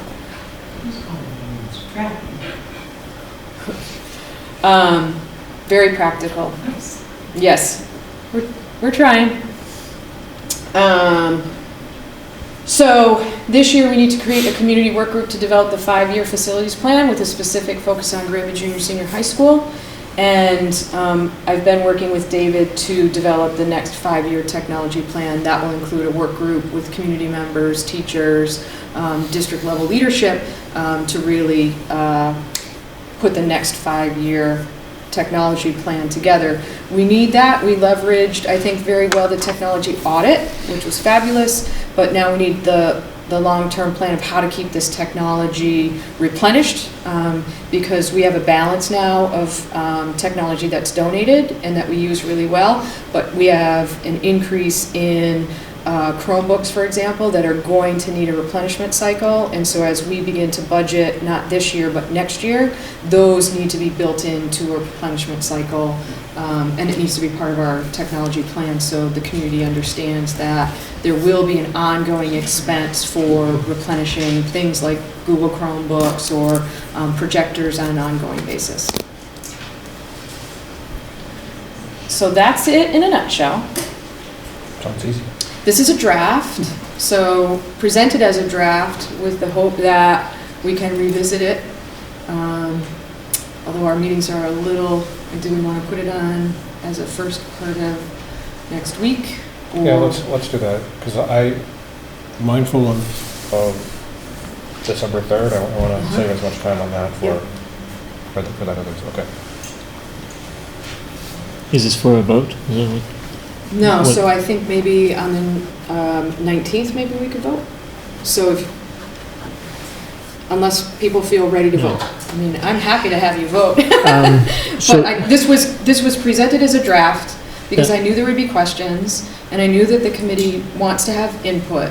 And so certainly willing to listen to input such as metrics. There aren't metrics here yet. If that's a goal of the committee, then we can go back and particularly, Yeah. I think you and I can talk about where those potentials are with the team as well. One thing I ask about metrics is that we make sure that the metrics that we use are actually getting us to the place we want to be and not just something that's there because we can measure it, because that Right. might or might not be where we want to be, right? And that it impacts the goal that, the actual improvement goal. How is the metrics going to measure? Have we fully implemented instructional leadership teams at the district and the building level so that teachers have, and so that the district has shifted from a compliance mentality to an empowered teacher leadership, which is really the extension of that goal. So I see that this is for 2019-20. Is that truly the one-year timeline that we're No, looking and I at? think that's part of the discussion, if we wanted to say, really, this could go into '21. I think this captures a lot of the work that we started, and the direction of the year, but to Mike's point, there's a lot here to do. It doesn't seem at first glance like it's even remotely possible to complete in a year. Like I would feel like it's probably to 21 or even 22. It feels like almost like a 3-year plan. Just some of them are so lofty, and which is good. Like we need to have that. We need to have the direction that we're going. But it feels like a lot of that we're not going to be.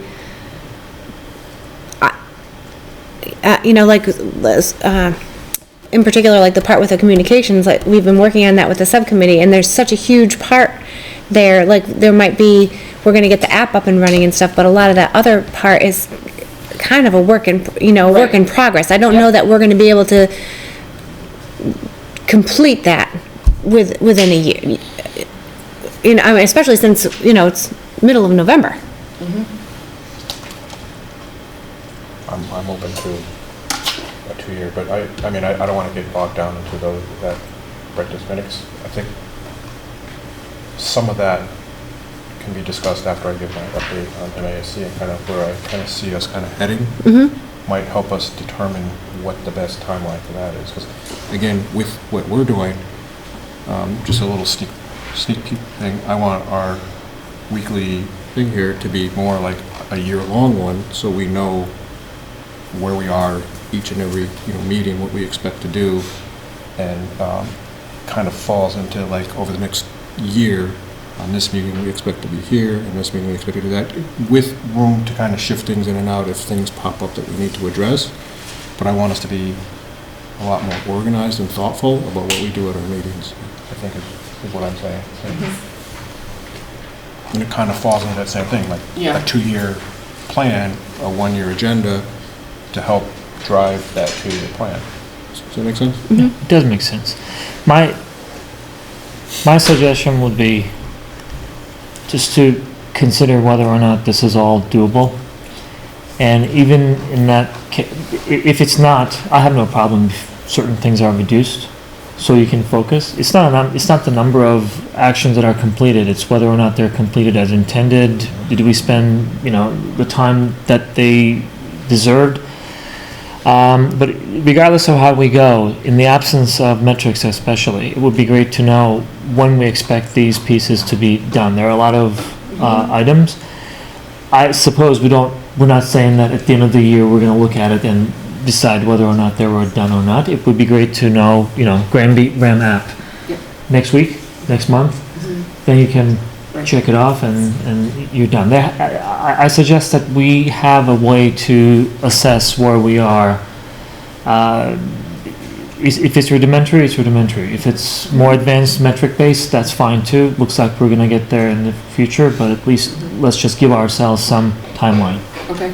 Yeah, and I think that kind of goes with what I was saying. If it's a 2-year process, then in the next 3 months, we expect to be here, and then by the end of this year, this is what we expect to see.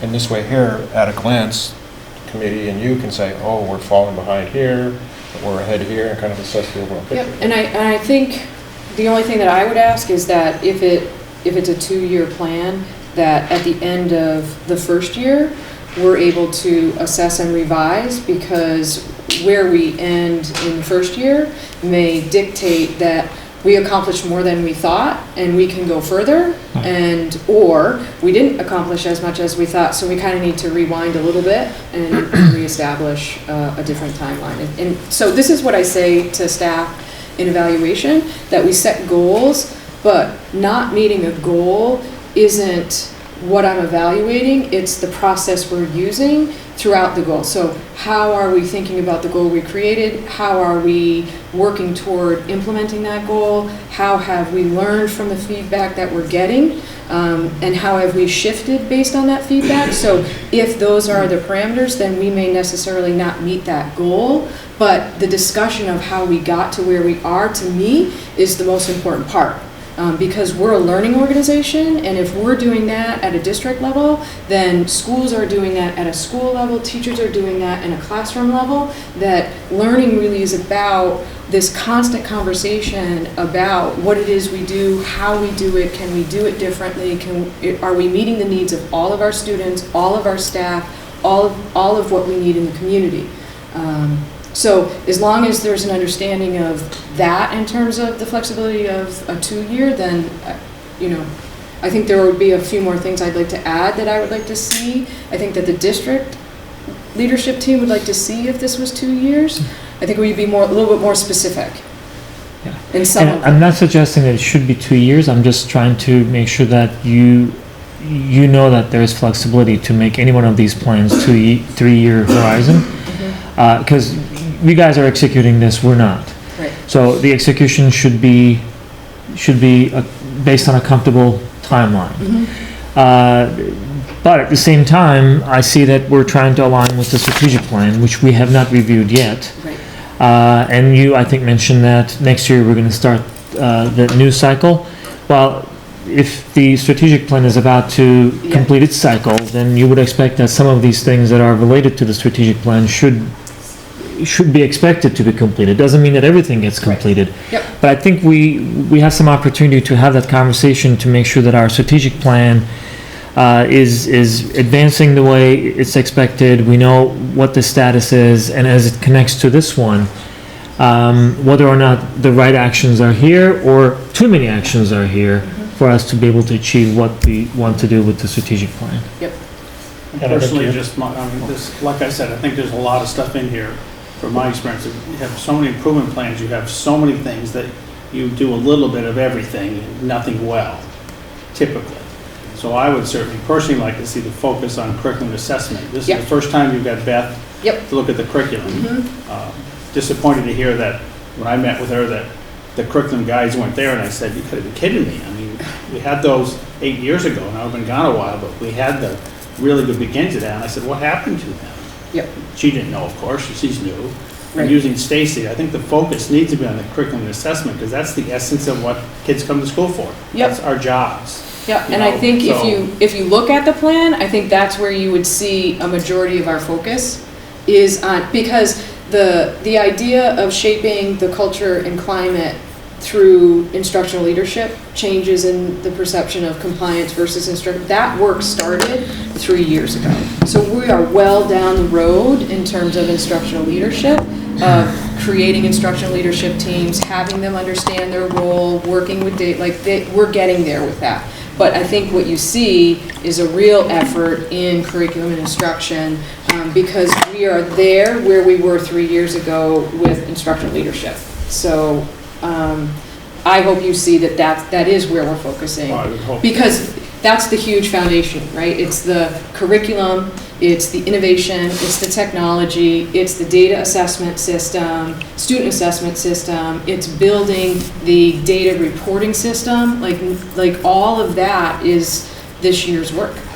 You know, it was last year's work because we had to resource map, we had to use ILTs to get that decision, to use map, you know, and then now this year, working with grade levels and working with teachers around what does the data mean, giving them the feedback, giving them the professional development, all of that is this year's work.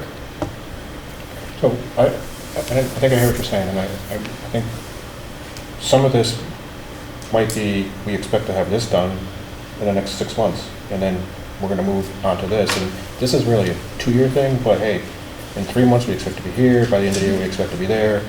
And I think what you're saying is as long as we have the ability, and I don't see why we couldn't, because we can kind of design our own rules around this, right? Mm-hmm. Yep.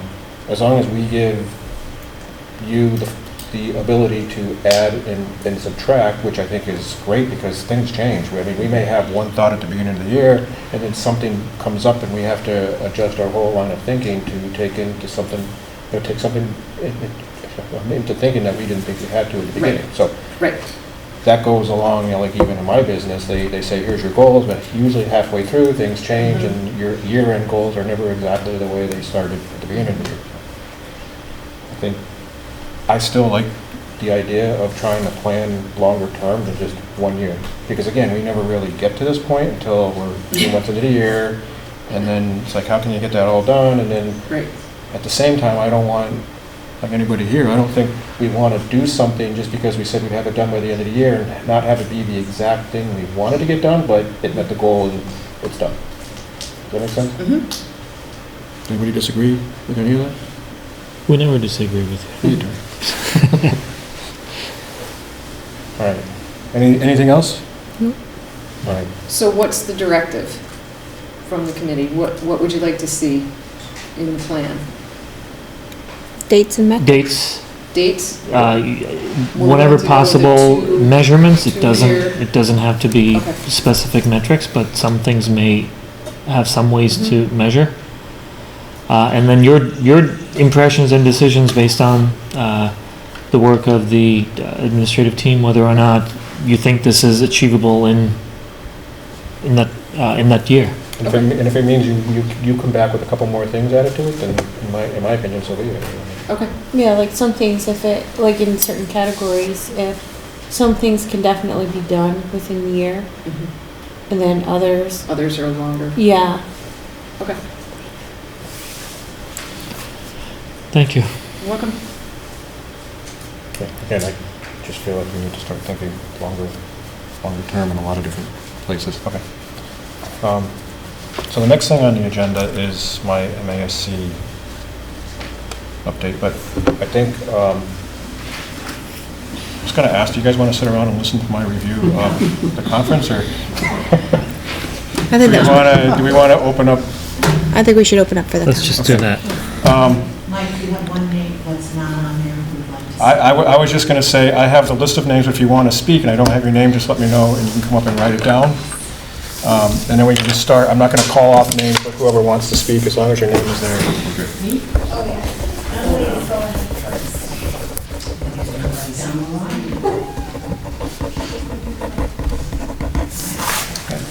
Anybody want to take the floor first? Okay. First off, Jen, thank you for bringing up change there, because that was it's too early to a program, that band. Last year, they combined both bands, and that's all that's happening is the seniors are sitting in the back doing nothing. Literally nothing. So they're not challenged, they're not really even playing, so it's not such a great idea to combine. But other than that, do you have a treasurer for the school? For the school, Well, we have a business manager, but we don't have a treasurer. you hear a lot of, we get this grant, we'll go for this is going to, I don't know how much money you have to start with and how are you subtracting it, how are you accounting for it? Isn't there some kind of financial statement? There's it's your territory. I guess I'm not sure what the question is. Do you have a financial statement for the school budget? Where the money goes? Well, it's just that today alone, I sat and watched 6 hours of these meetings, and nobody brought up any money. Where are you subtracting the money from? Where are you getting the money for some of this stuff? We actually get reports for, at our meetings, and it's towards the end of the meeting where we have the standing committee, and one of them is related to our financials. Every other week, right, Adam? Every other week we have a running tally of where we are. But we don't go into every single detail of our budget to review that every other I week. didn't see anything. I don't know. It's usually in the last few minutes of like, I want to say just about every meeting, except for recently we switched to every second meeting. We do small group committee meetings, and we don't have it that week. So technically tonight, Adam will be speaking later in the standard report section about where we are with this year's budget expenditures. So Is if I go back critical. and rewatch all those meetings for the last 5 minutes instead of 2.5 hours, I'm gonna get the money, the financial.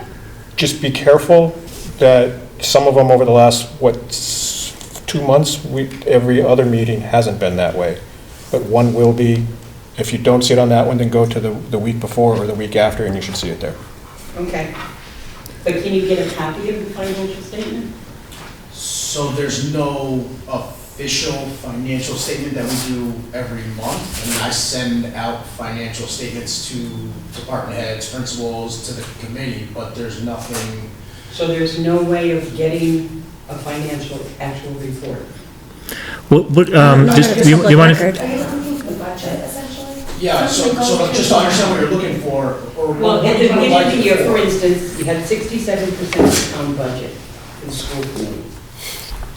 I can see in another couple of years that we're only going to be working and paying taxes to support the school. So I'd kind of like to see where all that money is going to. So that would actually be part of what we were talking about earlier, the budget timeline and how we build the budget. And when we get into those meetings,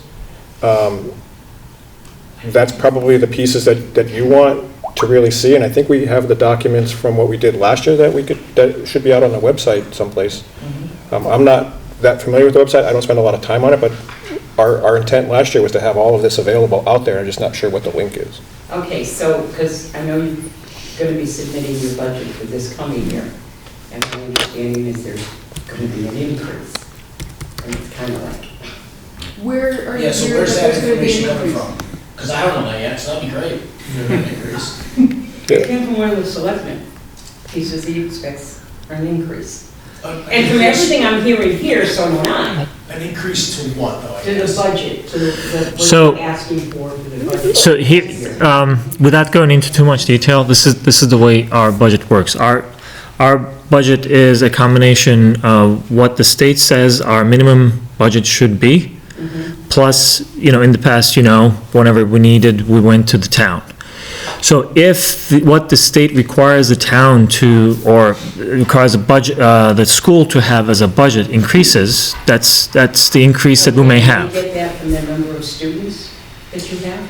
It's a There's a big, pretty lengthy formula. I'm not sure we want to go into that discussion. Yeah. It's formula driven by the state. So it's based on a lot of factors, enrollment, census data. I mean, there's a lot of factors that go into that number. So as Emery said, there might be an increase to that amount that the state is going to allocate. But as far as us asking for more than we did last year, We don't know that we're not yet. even at that point yet. Yeah, we don't have yeah, any idea. and just so we're all clear on this, last year, we didn't ask for anything No. beyond what the state said we should get, plus the They're 305. anticipating there'll be an increase because of the school discussion. They're listening to what you're getting. Well, we know it's going to cost money, Right. no matter what they do. So you're going to come to the town to ask for more money, We one haven't, way or the other. we haven't We don't know determined what We that don't know. yet. Decisions are. No, No, every plan you have, whether it's move sixth grade, move pre-K, move this, remodel, we're talking money, that's going to cost money. but some of that may be absorbed, Yeah, be we able don't, we to don't be know how. absorbed within the dollars and cents that we have that's part of our budget. We don't know, there's been nothing that says there's 37 $0.9 million that's needed to do renovations that we need to ask the town for. It could be $3,700 that we need to do to change a chalkboard somewhere. We, We won't do that until. February, right? March. We start having more serious discussions in like February though, right? Where we start itemizing stuff out. We're a few months out from even projecting what we're gonna ask the town for money. Okay. So I think in essence, what you're suggesting may be correct under some circumstances. One is if what the state requires our budget to be increases, yes, our budget would increase as well. And the reason why, I know that you heard us talk about every option will cost regardless of how we're looking at it. That is true, it's gonna cost, but we don't know yet where that money is gonna come from. We mentioned that we may need to go in front of the town, but not knowing the amount of the money that's gonna be required for those options, we don't know where that money is gonna come from. Okay. And we're gonna have to, that's exactly what we're asking as well, just when and how do we get to that amount so that we can have a conversation around. That's what we were asking about, for her to itemize out the proposal so that we have an actual dollars and cents of what each option will cost and how we implement option A, or how we implement option B, or how we implement option C, so that then, as we're building our budget, if we need to come up with $300,000 to be able to do renovations, well, then we look and we're like, okay, do we put off technology for a big technology purchase for next year because we want to do this? Or do we go to the town and ask for this? Or do we look and see if there's a grant that's available to us? So we don't have a number to even throw around yet to be able to say that we need extra money from the town. There's gonna be a cost associated, but we don't know what it is. Everything is X right now. When you get grants, and you don't need to use all of the money, what happens to the remainder? We don't get it. We use all our grants. There's no. It's not like a blank check that comes to us. If you get a grant instead, what do you do with the extra money in the budget? It stays there till next year. We only get what we use off the grant. Right, No, it's not that No, simple. it's not. So you can budget, so say if you get a grant that's $20,000, you can only apply the expenses to whatever that grant is for. So usually we know in advance what grants we're gonna have for the next year. That is already put into the budget. It's not free something- money. It's not like a right. bonus. So we're not replacing that with any other funds. It is money that we are putting in the budget, projecting for the next year. So And that it's- grant is not replacing any other money. So for instance, when you hired that dean, and you had the money to pay him or her, whoever, last year, but you're gonna put it into the budget for this year, which is an increase in the budget. But here's what it is. What- No. That's the tricky part, and we can get into it. No, so. 'cause our budget So you're asking a great question. So in essence, yes, that's another item in the budget. However, we are currently projecting to remain within what the state is telling us our minimum should be. If not, we will have those conversations when the budget time comes. So yes, again, It's an additional staff from, position, but it's not an overall Yeah. dollar amount. what you're saying is correct directionally, but we are gonna work to absorb all that in that minimum budget that the state is gonna require us to have, And it doesn't, plus the 305. yeah, so it doesn't mean, so yes, that dollar gets added to next year's budget, but that doesn't mean that something else doesn't come off to kind of offset that in a different way. And we also incur some savings through work that we've done in contract negotiations, reallocating a salary scale. So I think there are savings that we've been able to build that we feel are better applied in positions like the dean. So it works within the local budget. So while, yes, it would appear to be an increase, we have some savings that we've garnered to get there. I think we understand how much has been cut out of the budget when I started and a year before. Those were substantial, and we need to get back to where we were more like in 2010, 2011, when, our enrollment was up and we had some strong programming in the arts. These are things that people, the community's been asking for, and we're just really at bare bones right now. And for the past 10 years, do you know that 25 teachers have been cut from the Granby schools? And not That is, replaced. what, a quarter of our staff? Just about. So think of the programs that are gone and how the school needs to bring that back. Another example is also with school choice, like we talked about around this whole discussion about school choice and not accepting kids. That's over $600,000 in revenue that we get for school choice that helps us offset other items in the budget. That the local budget That the local doesn't budget support. Could not support. Could not support. So if we didn't have school choice, we would be looking at more teacher reduction, more programmatic reduction. Larger So- class sizes than Yeah, we larger have. When I say larger class sizes, go over to Granby High School now. And in algebra, there's 30 some odd students in the class. It's almost like the whole graduating class is in one room, okay? And they're teaching the algebra. So it's not like you can't have larger class sizes. So there's a difference, difference in high school to elementary. And some behavior, depends. Yeah. Right? But you're getting them ready to go to college. Yeah, I think. Don't think that before. Yeah, the classes. I think what you, again, just, these are all good questions, and we should have more of this conversation on our side as well, just to be able to better inform, but that example that you just shared, that's not the ideal situation, having 37 kids. Think about it, you're learning algebra and you want to ask questions, and there are 37, but that goes along with everything that we were talking about, that we do not have multiple teachers to have the luxury of opening so many classes for algebra for that particular Right, purpose. this isn't just the only year, so it's kind of a couple of years. But again, just that's why what you're asking is a good question that we can, yeah. Over the past 10 years, they've cut 25 teachers. Can you imagine if there were 2 more math teachers in this school system, how fewer children, how the ratio between the teacher and the class and the students would have changed? Maybe. I can't totally, I came from an era that there were 30 students in a class. You know, it was the baby boomers, I'm sorry, we Right. had the most kids in class.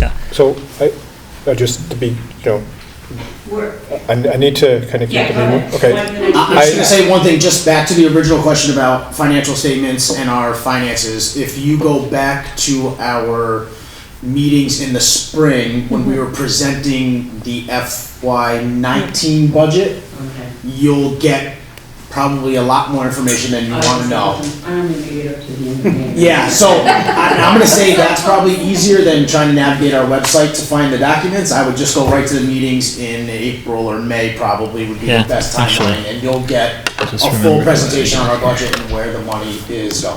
And then the last thing I want to say on this is, please, when we start this early next year, please Come do sit stay down. involved and come out with your ideas, because this is when we can really make an impact on what we decide. Well, All here's feedback here's is the thing. appreciated. It's not really a conversation with, those who come to the meeting. Obviously, we talk on this side, but you will be able to hear everything that we hear, because we can't really be outside these meetings and discuss our budget, just like everything else.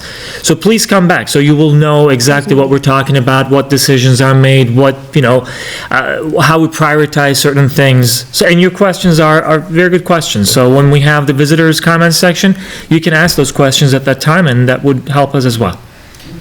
And 2 things, if you prefer to have the FY19 budget documents printed, just come to central office and we'll print them out from last year so you can see and track how we developed the budget and where the line items are. And then second, one of the goals of the district improvement plan is to have these kinds of meetings, these discussions prior, so that we can come, if you have a group of friends that want to ask questions about the budget, call me. We'll set up a meeting at Dunkin' Donuts. You will come with me. I'll grab Starbucks, okay. I'll grab a school committee member, and we can have that discussion to answer questions. Because we recognize a couple of things. The budget for the school department is complex. And not all the parameters are understood by everyone. including me. There are formulas that go so deep into a community's wealth factor, property tax levy, like it is beyond my capacity to understand every piece of. But how we use the budget and your questions around that, if we can get out and answer those, that's exactly what we're hoping to do this year and do a better job of. And also get your input into, you have a concern about there being 30, 31, 32 kids in an algebra class at the high school. Okay, we will take note of that and work to see if there are things that we can do. Fortunately, last one's out this year. But don't get on. And I will just say, Adam put together last year one of the most detailed packages I have seen since I've been on a committee, and we understood where everything was going and why it was being spent there. Well, you just hear so much money, it's like, I don't know where this is going. I mean, I look at my checkbook, I know where the money went. Right. And I didn't get any grants. So if you go to our website, I just checked it, there are top menus. If you go to district, there are only 4 options anyway. If you go to district and business office, FY19 and FY18 budgets are there in their own section. And knock on wood, we haven't come in having to ask for more money. So we're spending within what we're given every year, so far. And that is always our goal. That's our goal, Yep. is to make that happen. So, we never want to be in a position where we get to January and February and we're looking at overspending the budget. So, for example, 2 years ago, we froze the budget in September. We made no purchases from September until May. Because we were that tight, in a tight fiscal year, in a tight budget, and we managed the budget the entire year with very little expenditure. The only things we spent on were safety and security. So a door needed a lock, a camera needed to be repaired, nurses needed staff, needed supplies. Those were the things that we spent money on. So. Thanks for the questions. Okay, I just want to know a little bit more about your peace Building? Peace builders. Yeah, the peace builders. I assume, and this is something on my part, that you get some kind of grant for this? We did. Yes, we did. Yep. And because of the grant, there are things you have to do. There were, because the grant was a few years ago, so we used grant funding to provide professional development a few years ago to teachers to implement Peace Builders. So now, Peace Builders is not a resource or cost to us. Now, we're just doing Peace Builders in the schools. So teachers have been trained, the pledge is right behind you, the principal says the pledge in the morning. There's no more cost associated with the work that we're doing in Peace Builders. What is Peace Builders? That's what the bottom line is. It's sort of, excuse the way I'm going to say it. It's right over here. Right there. We make a package, and there's a certain amount of what we are expected to do that. So, kind of, sort of, yes, when you get the grant, and then kind of, sort of, no once you're done. So, yes, we have to kind of dance with the devil, to use your language, while we have the grant. But we always recognize that when we're implementing a program, eventually it's ours. Mm-hmm. So eventually, we're going to take the pieces that we know are going to be effective for our kids in our town, in our community, and we're not tied exactly, hip to hip. What exactly. does it mean that we were supposed to learn So, by doing this? Yeah, Peace Builders is a way to organize students and the school around really how to be good school citizens and therefore good community citizens. Talk about teaching the golden rule? Kind of. So if you are a Peace Builder, we say this pledge every day. We're going to praise people, to give up put downs, to seek wise people, to notice and speak up about hurts that I have caused, to right wrongs, to help others. I will build peace at home, at school, and in my community each day. Now, the stories I hear is when families are having dinner and something not nice is said, and a child that is practicing a peace builder, we'll say that wasn't a great peace builder. You know, that's not nice to put down, you know, your sister or your brother or your mother or your father or whatever the situation is. So, yes, it is our, It is the golden rule. yeah, it's our requirement to have a curriculum in place that teaches children about how to be inclusive, how to be good partners in the school environment. And this is what the children are supposed to say. We say it every day. Yeah. And Can then, I just ask something? yes, This is not gonna probably go over well, I don't know. Do they do pledge allegiance to the Yes. flag? Yes. They Okay. do this after. After, and they do this after? yes. They do. All right. Did you, This Peace Builders catches children You may want to doing move on. something We're not going to be here for a long time. So does 4-H. and it encourages them to do I'm more. serious. 4-H. I'm serious, so Yep. does 4-H. I understand that, but this is a school program, not all kids have the opportunity to be members of 4-H or This is Girl true, but Scouts. I guess what she's kind of getting at is, I didn't have to go to school to learn how to be a good person. My parents taught me. So I think part of this is around having the school organized around really being supportive of each other.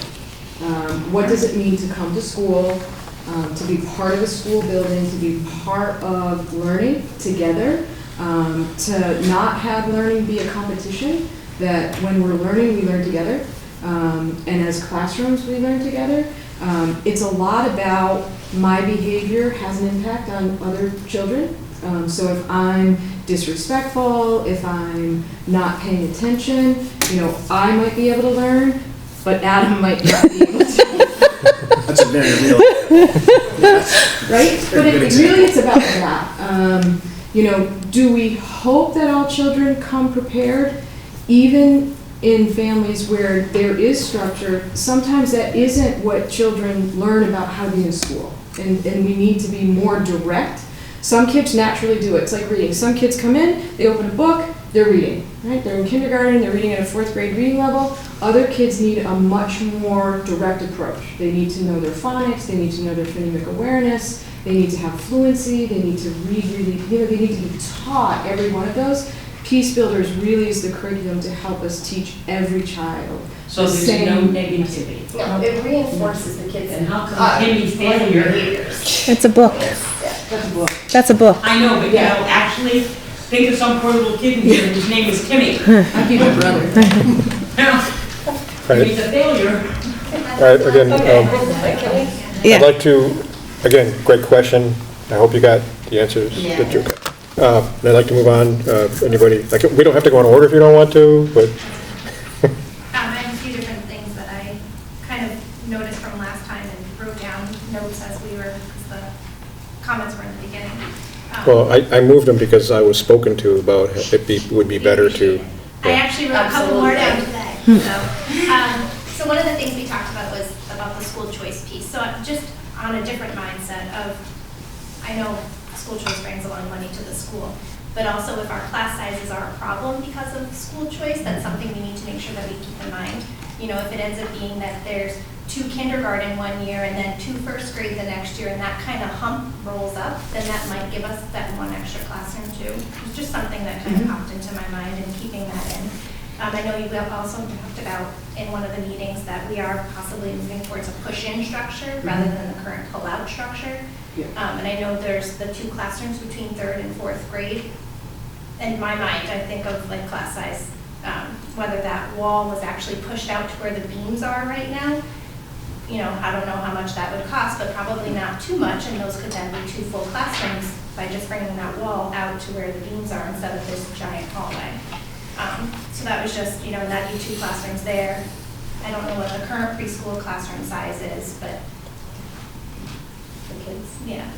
So it was just some of the things that I just were thinking about in my head as it was coming up. Thank you. Because that could get 2 classrooms there, those were bigger, and then depending on if there was a hump that we could one year not take a bunch of class out of school choice kids. So Let's skip that one, because I know we said we were gonna talk about it, how many kids were being pulled out versus pushed in, Yeah. you know, and how that would look. One other little mindset is, obviously, my daughter's only in 3rd grade right now, but going forward, when and if the choice is that 6th grade moves next door, I live over on Green Meadow, she'll be expected to walk at 11 years old to the school because she's a summer birthday, so she will be 11 her entire 6th grade year, and the bus doesn't pick up anymore. So that's a big concern for me as a mom. I know I probably walked to school when I was 10 or 11, realistically, when I think about it, but there's no sidewalks right now on 202, so it's either cutting through a neighbor's yard or walking down 202. So for me, that's a big concern.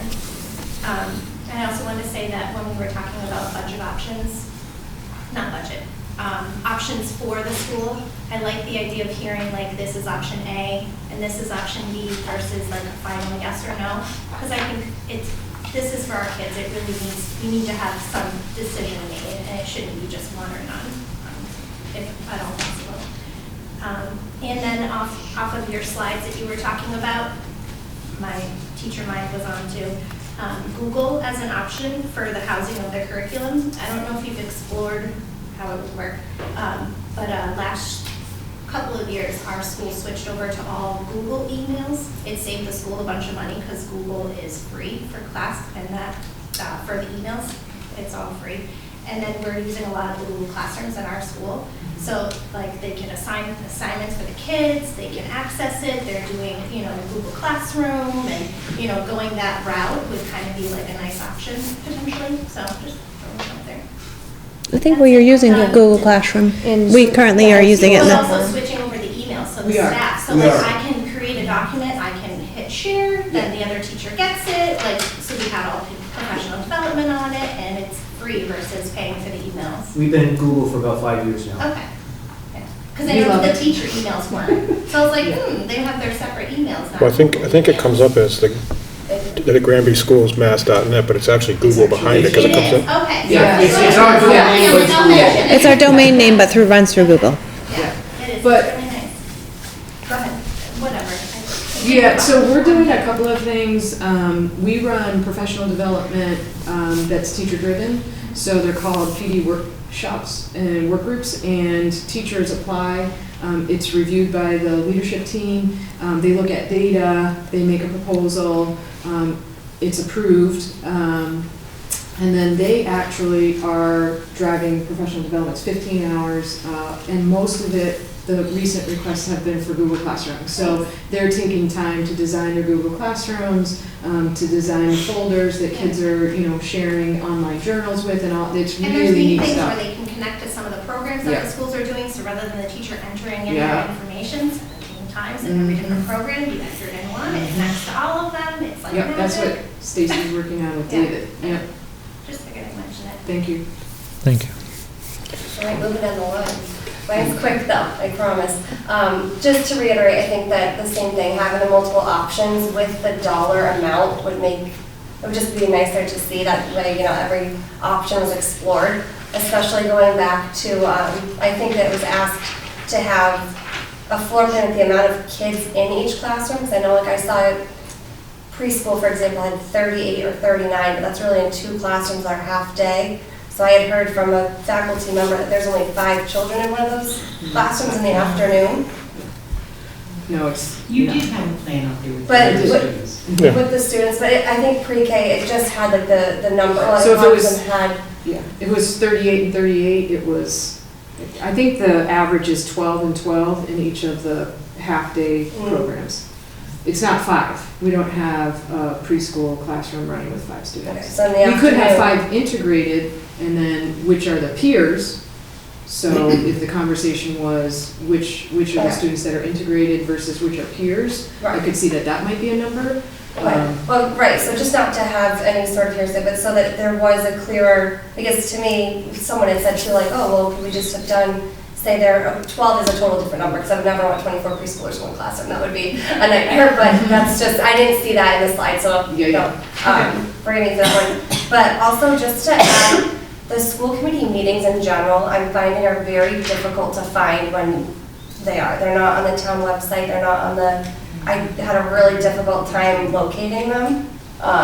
So I know that they're hung up at the office like the 2 days, 48 hours before, but, and you said the app, maybe it could be on there, but even to add to the. So if you go to YouTube. The easiest way I would say is go to YouTube and then search Granby, Mass. She's not talking past meetings. No, she's you're talking about, notifications.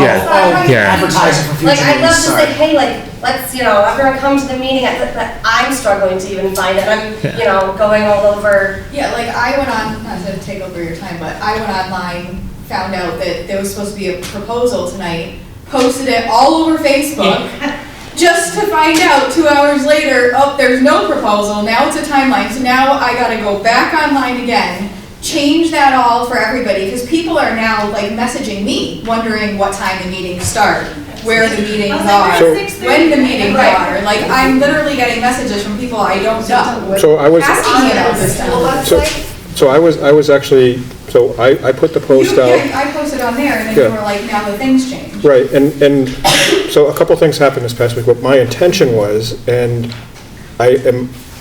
don't want to put what we're supposed to talk about out there like you did, simply because the official one is at the town hall, and I don't want to be different from that one by accident, right? So what I was thinking was, I'll continue to post school committee meeting, date and time, East Meadow Library, and my hope is to give a quick synopsis of the new business that we expect to be talking about. Somebody wants to come around and put a post out about what they saw at the town hall, that's different. I don't myself want to be responsible for posting something that's not correct. So the agenda on the school committee is not what's posted at the town hall? No, that is the official one, and that's the one I did not want to not post by accident. I knew that when I spoke to Cheryl earlier, that the wording on the agenda that you posted was misleading and wasn't going to be exactly that, and which is why I was already talking to her before I even saw your post come up with the agenda and said, we really need to change this at the town hall. But I didn't want to delay your post. I just let that go, but then we spoke and she had the updated one, and that's when I went back. At that point, I was also driving back from the Cape. But I just assumed that when I went on the school committee, like that's what I screenshotted, was the school committee agenda. That I don't know where that agenda drives from. I do know that her assistant posts it at the town hall, and that's the official agenda that we are going to go by. And my putting anything else out there on any website, I think is potentially not good. Simply because if it's not in sync exactly with that one, it may create an issue that's hard to understand. Right, but people want to know, like, what's going on at the meetings. And again, that's where I was going to say, I could just state in my comments, this is what we expect to talk about, but the official agenda is posted at town hall. That's as much as I can do. I'm trying to satisfy both pieces here. So I should go to the town hall. That's going to be the official one. I just wanted to dig in. I was just suggesting maybe like if we could add it to one of the all calls, or like when you send one out, it would just be helpful. That was all. Just date and time, nothing specific. I don't need to know. So you've been here since the beginning, so you know we have a meeting next week, and then we have a meeting December 3rd, and then we have a meeting December 17th. But So letting everybody, just to let everyone know. With the exception of the mistake we made, I believe it was the last meeting, all of our school committee meetings are on our homepage on the calendar drop. It's right here. So it's November 19th is the next school committee. Of course, the 12th has already gone by, so that's not going to show. But they show right on the front page. It's just funny because I looked all over the site and could not find, that's on the Granby Schools. So, is it different? can we talk later? Because yes, it could be how the phone, how it's reading on the phone. But just to maybe just put a calendar. mental note that it'd be nice to be able to get that out there a little bit more, because they're not the easiest things to Wait find. till you have the app. When you said the app, I whispered, I said, I hope it's maybe gonna be on the app, it'll be much more user friendly. Because most people are. And the same thing with the focus group, raw data ever put on the site? Yes. Yes. It was, okay. Maybe I should just stop using my phone. Yes. Actually, absolutely. Right, so- Well, when you turned your computer, I was like, wait, mine doesn't even look like that. Well, make sure you're not going into the plus portals. You want to make sure you go actually like to the school They also website. have on the phone website.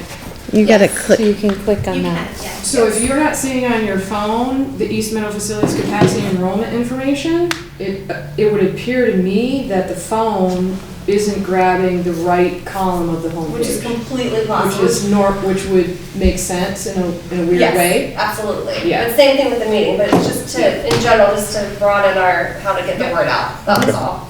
Nothing specific, just a date and a time. Right, I'm sorry, I thought you were No, sorry. That's a whole, And was that? This is nothing. no, that's it. Okay, and did you wanna speak? Yeah, I didn't have much to say before I got here, but now that we've been here, unfortunately, I have a few things to say. So I agree with, like, you guys saying how there should be options and not just one thing, but can we also have an option, like, what if we did nothing? I think that was one of the options. That was one That of the was an options. option. Oh, you added it on? Oh, Yeah. well, I didn't, well, no, I'm saying with the focus groups, it was just the 4, and that was never an option. Well, that was, well, let's rephrase that. That was an option, but it was quickly ruled out. But if you wanted to just make a mock-up of what that would look like as part of this, when you do that, would that be an issue? No, I mean, it's pretty simple. I get it, but I mean, it is, I mean, the option to do nothing is actually an option, right? Yep. And it That's was, the options. I don't know, I think it should be an option. What if so you guys are gonna vote on one thing or the other, and say you don't have the budget for it, or you don't get the budget from the town for it, then what? You have to redo your. Right. That's when the do nothing. Right, so like you guys could vote on something and say you need money for it, and you could go to the town and they might say no, so then what? So then you might be doing nothing. So it would just be nice to know what the nothing would be, that's all. That's actually probably not a bad idea, so then it's Well, in no. black and white for whoever watches these videos, if they do, Oh, what please. the consequences of not being funded is, Right. I guess. I can see that side. Right. I think that was it.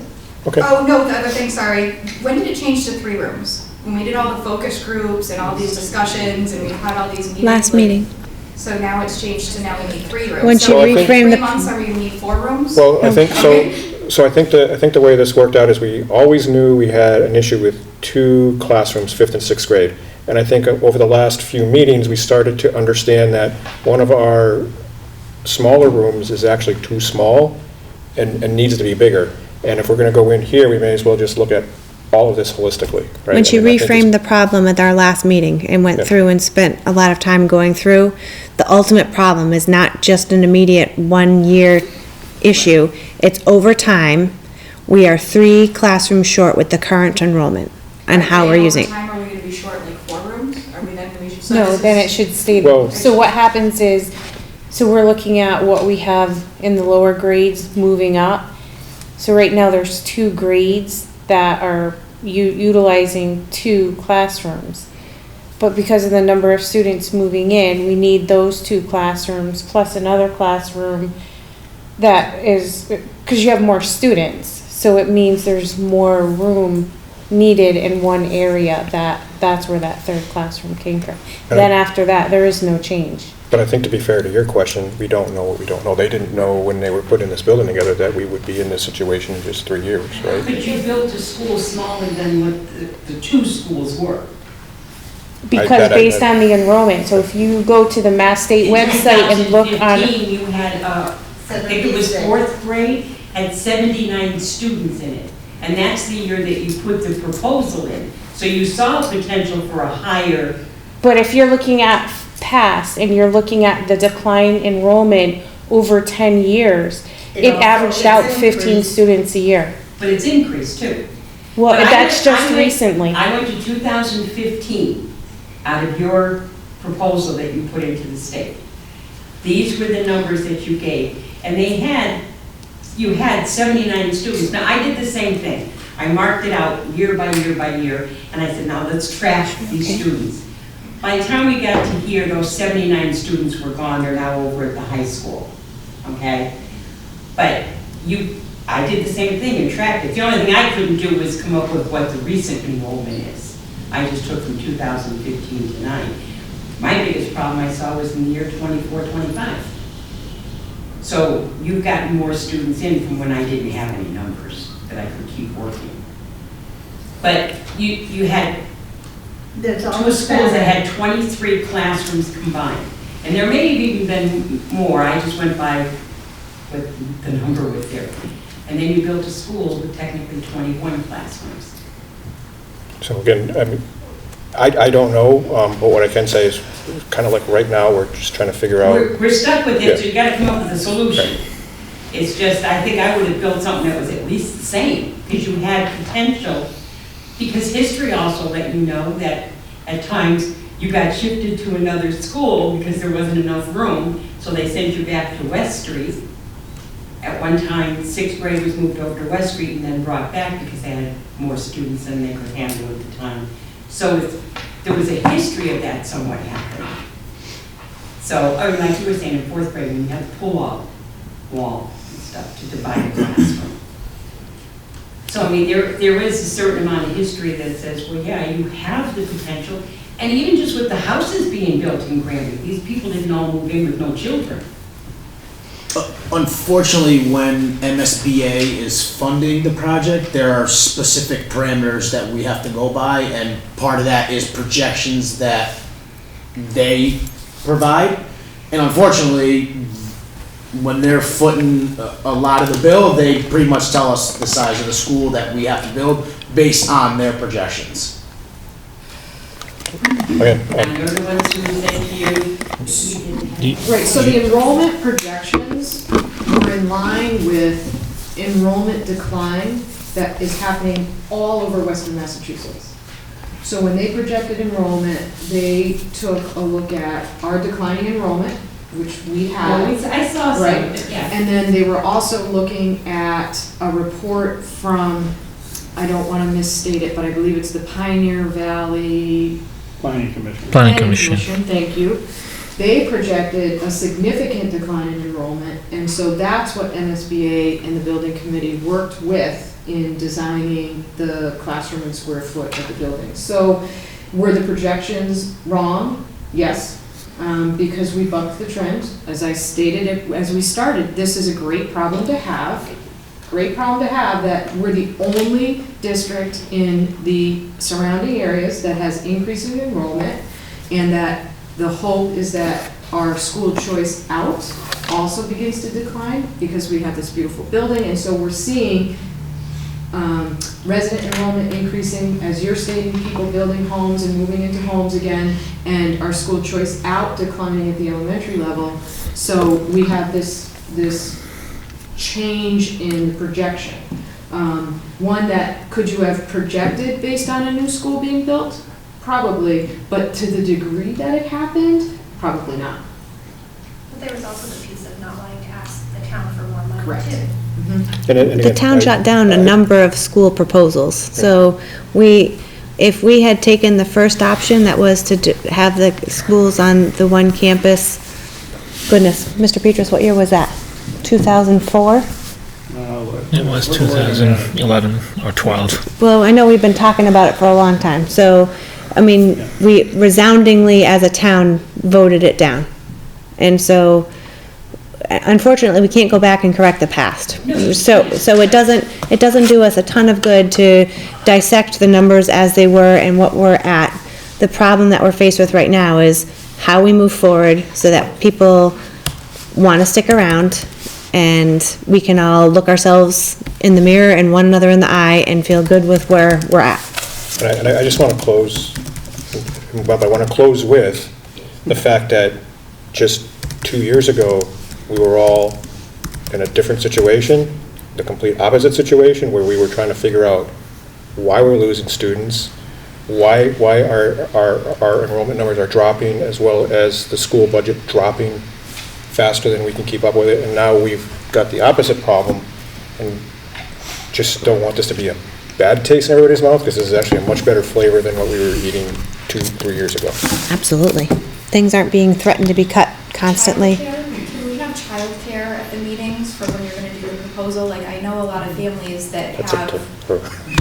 yeah, I just wanna make sure. I think she's going to reach out and try to get some of the... 2010. I'm assuming you don't want kids in here bouncing around, but we have two and no one to watch them, so.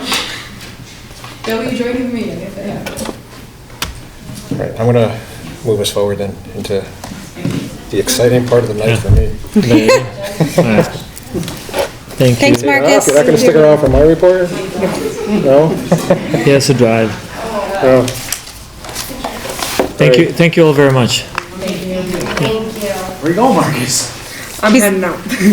He's like, dude, it's 9:15, I got school tomorrow. So last week, we had the MASC conferences in Hyannis. I just want to start with asking, I mean, I went, and I want to, just for the sake of knowing, who else was there? I know I saw Adam and Cheryl, but was it just the three of us? Yes. Okay. That's what I thought. I just wanted to confirm. We were there, we were hiding. In spirit, we brought them with us. Yeah, well, I mean, and that's part of the reason why I'm going to read through a lot of, because I was there for you guys, to be honest with you. I went to a lot of the things that you marked off. Some of them were great, and some of them, I'm sorry, they just Nicely done, Emery. But it was a nice mix, a nice balance of exciting versus like, I can't wait for this thing to end. The first one was actually probably the best. It had to do with creating a connected community. It was put on by Mashpee, and Mashpee has the local Indian tribe within the town, and they have some fantastic things. It gave me a ton of ideas that I want to bring to the subcommittee that does the community outreach, because I think there's a lot of things that they've done that we can adapt to what we do, and not all of it is 3 years from now. Some of it we can start tomorrow, right, and next week. And some of it was like really exciting to listen to, right down to they have, as part of their high school's foreign language, they can learn the language of the Indian tribe as school credit. Is there something we can do in this town? What does this town have as part of its backbone that can be taught as a school credit, right? I don't know. Just kind of throwing these things out there. Country hick? Huh? No, I'm sure, but part of this is just trying to ignore that. Not doing very well, Mike. Part of it, though, is just trying to re-ground the students back into the community that they're living in, right? Instead of, like, let's face it, we all know that a lot of people just sleep here in Granby. They work outside of Granby.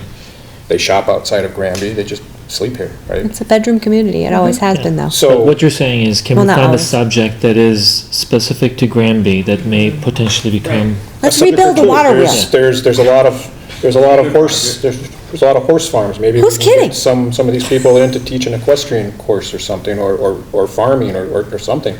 They did a lot of outreach with the business leaders. Can we get a list of all the businesses in town and maybe reach out to these people to say, you are potentially going to hire our kids.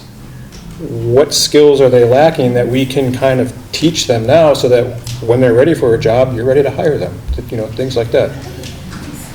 Not for nothing, but when I was presenting the budget last year, I said that I went up and down 202 one day because we were looking for places to fundraise, and Emery questioned how long my lunch break is.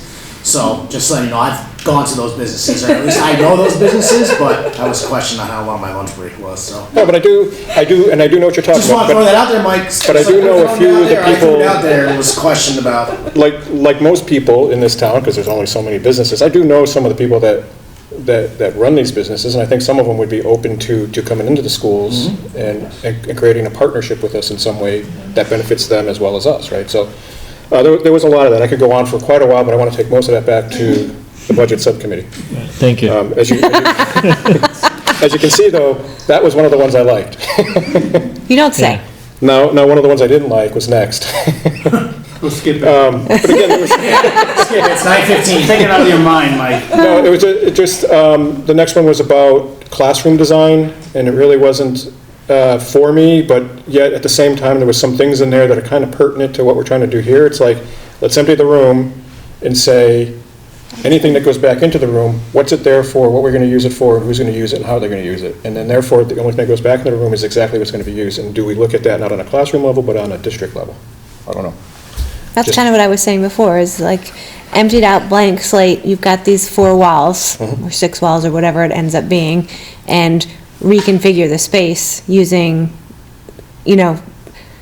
instead of, well, this is supposed to be a preschool classroom, what could this classroom be? Like, that's what I was saying, so I probably would have liked that one. The next one was another one that was kind of misnamed. It had something to do with utilizing the resources for maximum achievement. It was standing room only, and it was not what it needed to be. I think Adam tried to get in, and I was locked in the corner, and I couldn't get out. There was just so many people, and it was like, really? I took no notes in that, which is how bad that was. It's because you were standing. No, I was sitting. Oh, okay. I got there early and got a seat. Then the next day was how to do the evaluation for the superintendent. And that was actually really good. I did a quick mock-up, and I wish I knew how to save this. But I took last year's evaluation, and what they... The folder, I can project. How do I save it in a folder? Is this Excel? Do I just save it there? Sorry. Your good ideas. I mean, why don't we look at it next time? I can't save it there, but we were on the right track. Go to Google and drop it from your folder. We were on the right track. Like, we had your four things that you needed, your 4 goals. But what they ask is 2 from instructional or student learning, and then 1 from each of the other ones. And then within that, when you get into the 29 focus indicators that we went through each and every one, they said pick 6 to 8 that are pertinent to those goals. So instead of filling out each and every one of those, we only needed, and in my mock-up, and I just picked a couple arbitrarily based on our goals. It's like we would have only had to do these 2 for standard 1. Standard 2 was really just that one. And then instead of taking an hour and a half to do each one of these tabs, or an hour to do each one of these tabs with any real thoughtfulness, you're just doing the 1 or 2 indicators that make sense to what we asked Cheryl to do for that year and what her goal was. And this way here, it didn't feel like we were trying to jam a whole pipeline of information down one little garden hose. And I think that answers some of your issues with it in the past. I know it answered a lot of mine. It's just really being strategic on what we pick for focus indicators. Yeah. Thanks for volunteering to do it this year. That's very well, you already built the template for me. I just have to copy it. Then I went to school committee evaluation. And this is where I really started to get a sense of where I think we should try to go over the next year or 2 with how we approach our schedule, what we try to do, and how we try to do it. Personally, I think I'd like to see more work in subcommittees, with more direction in subcommittees, coming back to the full committee with proposals or a list of the 4 or 5 options, weighted to what the subcommittee thought was the best option, but understanding why they didn't choose. So we can still have a discussion on everything, but we don't need to create the whole wheel each and every time. That's done in kind of a subcommittee work. Getting along a 1 or 2 year agenda that has some flexibility in it. So I think what I'd like to do is create another subcommittee to kind of look at our structure and the way we do business. It'd be something I'd be in, because I'm not on any subcommittees, and I was kind of hoping that you would join in with me. Since this meeting is getting longer and longer. No, I'm about to wrap this up here. No, I'm kidding. Sure, of course. But I think you've got a lot of the knowledge of where we've been, and with that knowledge of where we've been, you know where we can go, and I kind of like to pick your brain on that and have you help guide us. Absolutely, yeah. Into the way we need to go. And then we started with all the other meetings. Those were really the biggest. Yeah. After that, it kind of got a little bit strained for a while. A lot of bad ones in a row. I was sandwiched by 2 guys that fell asleep on each side of me in one of my sessions. So the last one that I went to. Get some of your money back if I were you. The last one that I went to was actually, again, not as exciting as the first, but it was how to improve the communication lines between school committee, district leaders, and municipal leaders. And I just talked to Jay Joyce about this Saturday, because I was out and he was there, and here we went and we moved our meetings, so they weren't on the same night, but yet I've not gone to any of their meetings, and I don't think any of us have gone. So we've lost that opportunity, even though we made it for ourselves, right? So I told him I was going to start showing up at his meetings. I don't need to be on the agenda unless I choose to be on the agenda, but I'm going to be there. If they have something they want to ask, I may have to take it back to the committee to get a decision, but at least I'm there and they can ask me directly, and we can move from there. And then he came back with, or we can send somebody to your committee meetings. Okay, that'd be great too. But I think the only other place I want to go here with this one is when we do the budget process, we have us, the select board. FinCom. Yeah, that one, but we don't have the improvement committee. Do we want to start bringing them in to that process, especially if we're going to start developing a 5-year plan around what we want to do with the high school? Does that make sense? You see where I'm trying to go here? Who's it, the capital improvement? That one.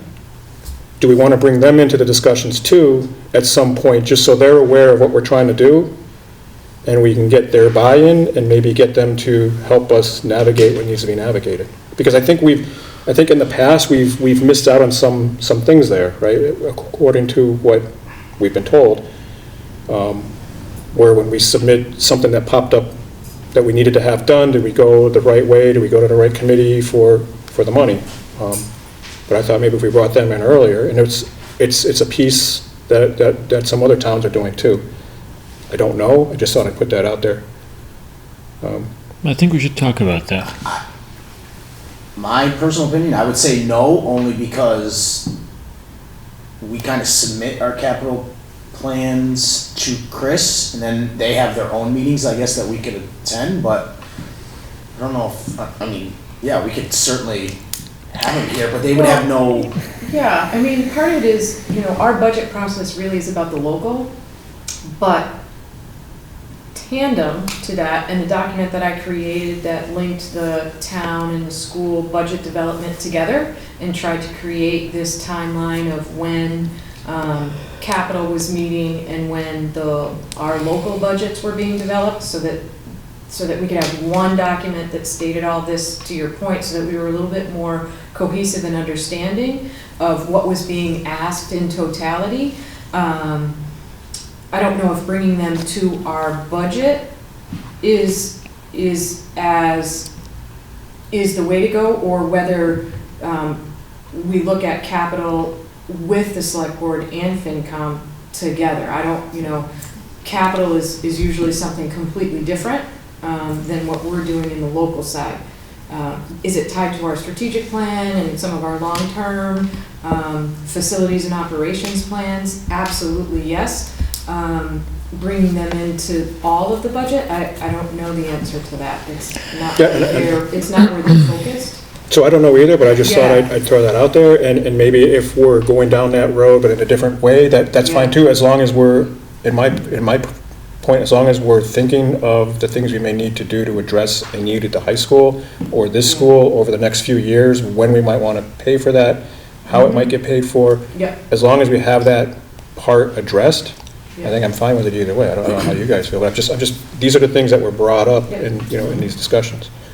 At first blush, to me, it feels like I don't necessarily, I think there should be lots of communication and everything, but I'm not sure involving another committee on there. Like, I don't necessarily feel like too many hands in the pot at once trying to do it. Like, I think that the communication loop that we've started, there's a lot of going back and forth, makes a lot of sense, but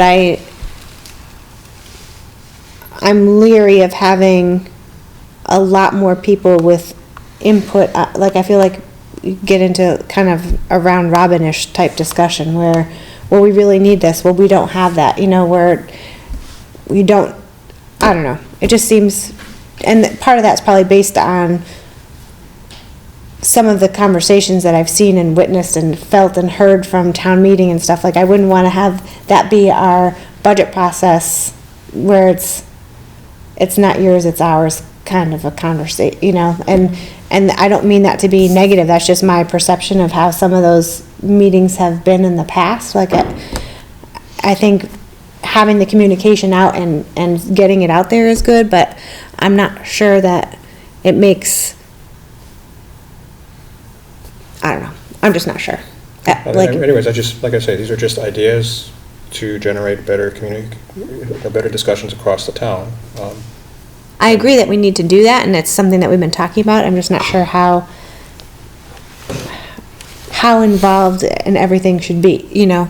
And I'm not even saying they'd be willing to come. I'm just saying at some point, we may want to include them in some sort of a discussion, and maybe, to your point, you're already doing it because you submit that separately off to the side, and all we see is the local budget. I'm almost brainstorming like whether somebody from the budget subcommittee doesn't want to come when Adam and I, and typically John Sullivan, present the capital budget to capital.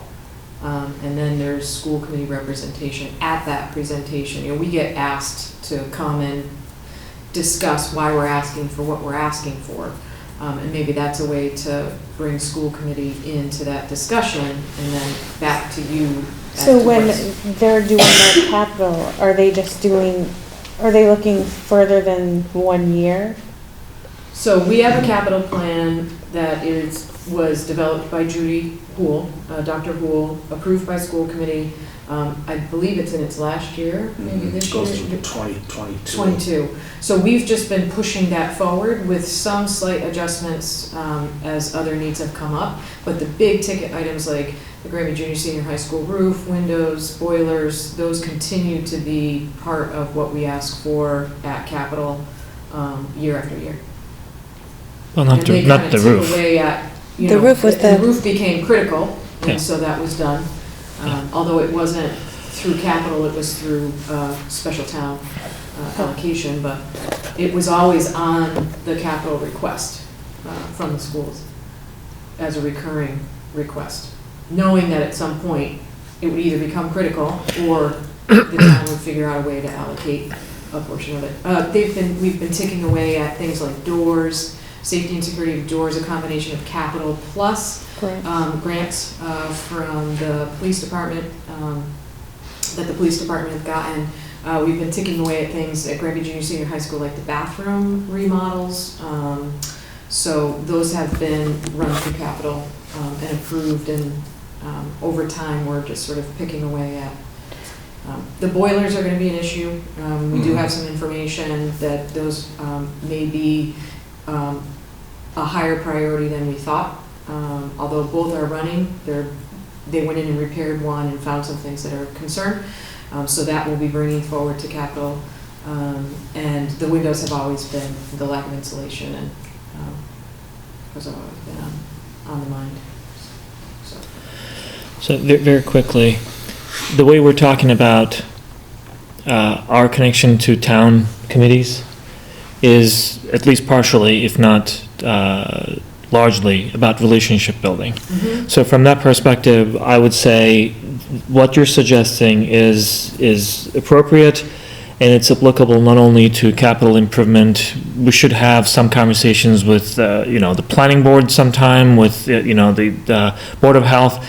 That's about us getting to know them and them getting to know us. And we never know how we're going to come up with creative ideas. And, it's basically another source of those ideas. Do we invite them? Like, should we be specifically inviting them to every meeting? Like members of different thing? Or because it's an open meeting and it's posted that is their invitation? Like, if we're trying. We get a little bit more specific in our invitations when we start presenting budget. Yeah. And when we start prepping for budget. So we have specific meetings where we're talking with finance committee and select board. That's when we had like that joint meeting, right? Yeah, those are more specific towards. But that's like your special meeting, that's not part of one of those joint meetings are more. But I think that's what Mike is saying, is inviting them to that portion of the budget process, right? Yeah, that probably would not make that much sense because our budget is an operational budget. Exactly. So they don't have input to it, but doesn't mean that they cannot be invited as, guests invited. I totally misunderstood what you were saying. Yeah. I'm sorry. I look like an idiot. I apologize. I just want to make sure I didn't look like an idiot. No, I totally misunderstood That's what you were, I thought. I totally misunderstood what you were saying. I thought you were wanting them to be in and like working the numbers. No, my intent there was... We're gonna call that a blonde moment and get over it. No, my intent there was when it comes to things that we may need to have go through their committee, that they're in the loop on those decisions too. And it appears that they already are, but it appears that they've been in the loop in a place that I personally didn't see it, so. I apologize. I really had Sorry. no idea that that's what you were talking about. You mentioned something about us missing some select board meetings and Jay mentioning that we may have someone from the select board. That's actually an idea that we kind of raised last year or so, the idea of a liaison. Yes. So if they are willing, we would be, personally, I should say, I would be very happy to have someone from the select board, once in a while to come to our meetings, and if they have anything to share, we would be happy to talk to them about that too. But it's not it shouldn't be considered something unusual. It's actually something that we wanted to do and have that connection with them. Well, and I think how the town side is organized is that the select board actually do have liaisons to each of the departments. And so if there's questions or more information that's needed about something for a select board meeting, there is a liaison, one person that can, go to a department and ask. And we've been talking about this for a while. It would be, I think, beneficial to have a liaison select board member so that if there were questions, if there was information that they weren't receiving or that they had questions that the community was asking, we would have an opportunity to hear about those and provide information. I think part of what, I think was clear tonight is that, yes, is, regarding the potential increase in the budget, yes, there is always potential for an increase in the budget because net school spending is consistently going up because the state recognizes that things are more expensive and therefore net school spending goes up. We're not asking for more at this point. We haven't even started that process. So you can see where some of that misinformation or that misunderstanding starts. And if we can address that. But everyone, police, fire, highway, you name it, they all probably need more money than they get to use. Well, just So we're no different than anyone else. Yeah, just Right, personnel we're raises. Different personnel and contract decisions on it. Or, like, just when I was at the last year's town meeting, emergency, the ambulance department needed more funding because we have an aging community. Yeah, absolutely. So, yeah. We're not the only ones needing more Right. money. Right. But yet we take the brunt of it because we have the largest budget. But we're essentially the biggest business in town. We don't have a giant employer here. We don't have anything. So it's, if it's the biggest, we're certainly the largest employer in town, right? Well, because we have the most people and most of our budget is, what percent of our budget is salaries? To pay people. 85%, and then 15% for the other stuff, to heat the buildings and light the building and get supplies and so on and so forth. So of course we're gonna be the largest. Always has been, always will be. Anybody have anything Well, else they wanted to Dollar ask me? General's coming. They're gonna. Mike, I just want to add to one of the sessions at the conference was impromptu, but it was Dedham and their superintendent and school committee presenting on the negotiations that they just went through with their teachers union and how working with the MTA was pretty daunting, difficult process, and that the MTA, which is the Mass Teachers Association, had an agenda and a game plan going in there. And I think he said that they caucused their first 5 minutes of their very first negotiation meeting and ended up taking them over a year. Yeah. And they asked for, at the end of the day, they were in negotiations, whatever the period was, for over a year. And 18 months. 18 months, and the contract didn't get any more money than when they started.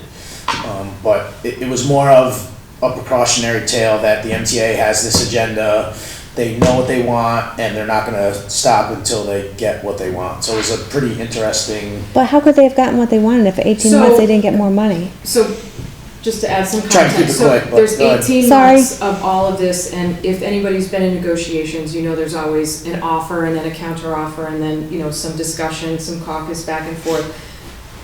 At the 16th month, maybe 15th month of negotiation, just before the request, at the end of mediation, just prior to the request to go to fact-finding, the final request on the table, the final offer from the administration was what was approved after the one-day strike. So in that time frame, there was no improvement, there was no change in the offer. So that was, I think, the precautionary tale, was really trying to understand what was the goal of that strike, and what is the goal of the MTA. I think we have in Granby a really outstanding relationship with Union. We work at a very foundational level to solve problems, to solve miscommunication, to rectify when there's perception, and also to solve legitimate concerns around administration and management of buildings and staff. So, you know, my hope is that as we enter negotiation, we are negotiating in good faith. But it is a precautionary tale. We've seen in the local area, some of the same playbook kind of things happening. But, you know, my hope is that, you know, we've been there already. We've been where these other districts are now, with tight fiscal budgets and those kinds of parameters that districts and towns are going up against. So, you know, that was our story probably 3 years ago, 4 years ago, and 3 years ago. So. And I haven't heard yet, but we do have a request out to begin negotiations. All right, so that was my update. Anybody else have anything? Thank you for doing that, appreciate it. Some of them were winners, some of them weren't, so. I'll do my best next time. That was certainly a winner. The dinner, I sat next to a pleasant woman who was from a town a lot like ours. I saw it was on the other side. He was on the other side. Yeah. It's okay. And they were doing a lot of laughing about stuff I didn't understand. So I stuck to the calmer discussion over on this side. I did karaoke. You did? And then we heard a great story about some GIF for whatever that thing is called with the waving gummy bear. I have my own thoughts on that. That person. I think I'm starting to understand what he says a lot more. Jeff Riley? Yes, Commissioner Ryder. Yeah, I'm starting to understand I think I'm starting to understand where he's trying to come from, but it's my own thoughts right now. I did want to get back to the agenda for tonight, and we did tell people that we are going to go over the business office and facilities report tonight. We can table that for next week. Did you have something for us? Next week. Next week. Next week? Okay. Is there a super? Yes, there is. I will very quickly apologize that the picture I will have to replace because that's last year's school committee. I was not able to attend as I was at the conference as well. So we attended the joint MASS-MASC conference this past week. There were an amazing number of very informative sessions and clearly some that were not so. But I think I have a good idea what to pick. So mine were pretty good, but I won't go into the details, but we'll be hearing about some of them in subcommittee. Congratulations to Jen Chauvin and Crystal Dufresne as they were celebrated at the VFW 3104 unit. I don't know what they're called. VFW, that's their Post. Thank you. I knew that was the wrong word. So the post. Yesterday as Teachers of the Year, and this award is given to educators who instill a sense of national pride in students. And I included in my update a link to a story that is specific to that. Although they reference it was South Hadley, it is a joint South Hadley Granby event. And so congratulations to them, and congratulations to our newest 10 inductees of the National Honor Society. And I will have Carol do a brief update on the Special Olympics that were held here, because I haven't gotten to that yet, but I keep putting a picture in my update to remind me. The National Honor Society induction was very nice, and it's really cool to see for such a small school, 27 students as part of the National Honor Society. I feel like that's a pretty good ratio. It was very nice. I did want to go, but it was the same night as the beginning of the conference, and I went and I refrained and I didn't hug my niece and I got hell. I think the last thing on the agenda, I saw something out there from CES. Do you want to share anything with us? That was from the last That was from the meeting. last one? Okay. Yeah, that I put out there, but we still need to vote on, including the two schools, the new schools, to take effect. Do we have the language? Yeah. Yep, it's out there. It's in the CES board, so there's two things beside the, executive. So there's the CES 925 collaborative. That's the executive report, and then the memo to the school committee. So those are both out there. But they're not in our folder. No, they are in the folder. I see. Under that- CES. Oh, they're both in the same document? Yep. Okay. Yep. Which one, the PDF or the Word document? They're both Word documents. Okay, the two. The PDF is the, Oh. the executive directors. So do we need to vote on both of them or just one of them? So what he would like to do is come out and speak to us. So we would have to, I know we have a lot of other stuff going on. I think he had confirmed, I believe he confirmed for the 17th. Of December, or for? Okay, Okay, and that's when we'll vote on that? Okay. Potentially. yeah. All right, so I just want to make sure we get that language right and we understand. Like, I was part of that when they were just initially doing the discussions of it, so I might have a leg up on some of the other people, except for you, as to what's going on here, but I want to make sure that we all understand what's happening with the languages. Yep, so I have both of those documents that he shared with us, and they're out there. Right, and then we have to circle back for the To do consent agenda. We waited for you, Emery. Yes. Oh, thank you. Just in case you wanted any updates made to the agenda. Actually, I did. You did. We knew it. Which one? In the minutes? It says, yeah, minutes. You're taking? Okay. Hold on. Proceed. So at the end of new business focus group presentation, so it says Mr. Aaron suggested get the true numbers of students in classes and try to find creative ways to schedule.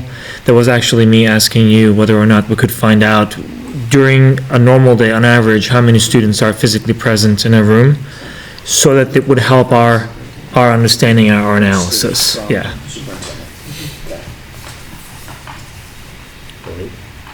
That's it. Okay, so can I have a motion to accept? I'll move to approve the minutes from October 22nd, As amended? as amended. Thank you. Second. Okay, all those in favor? Aye. Aye. All those against? It's unanimous. And now, I think we're done, so I need a motion to, I'll make a motion to adjourn. A second. all those in favor? Aye. Aye. All those opposed?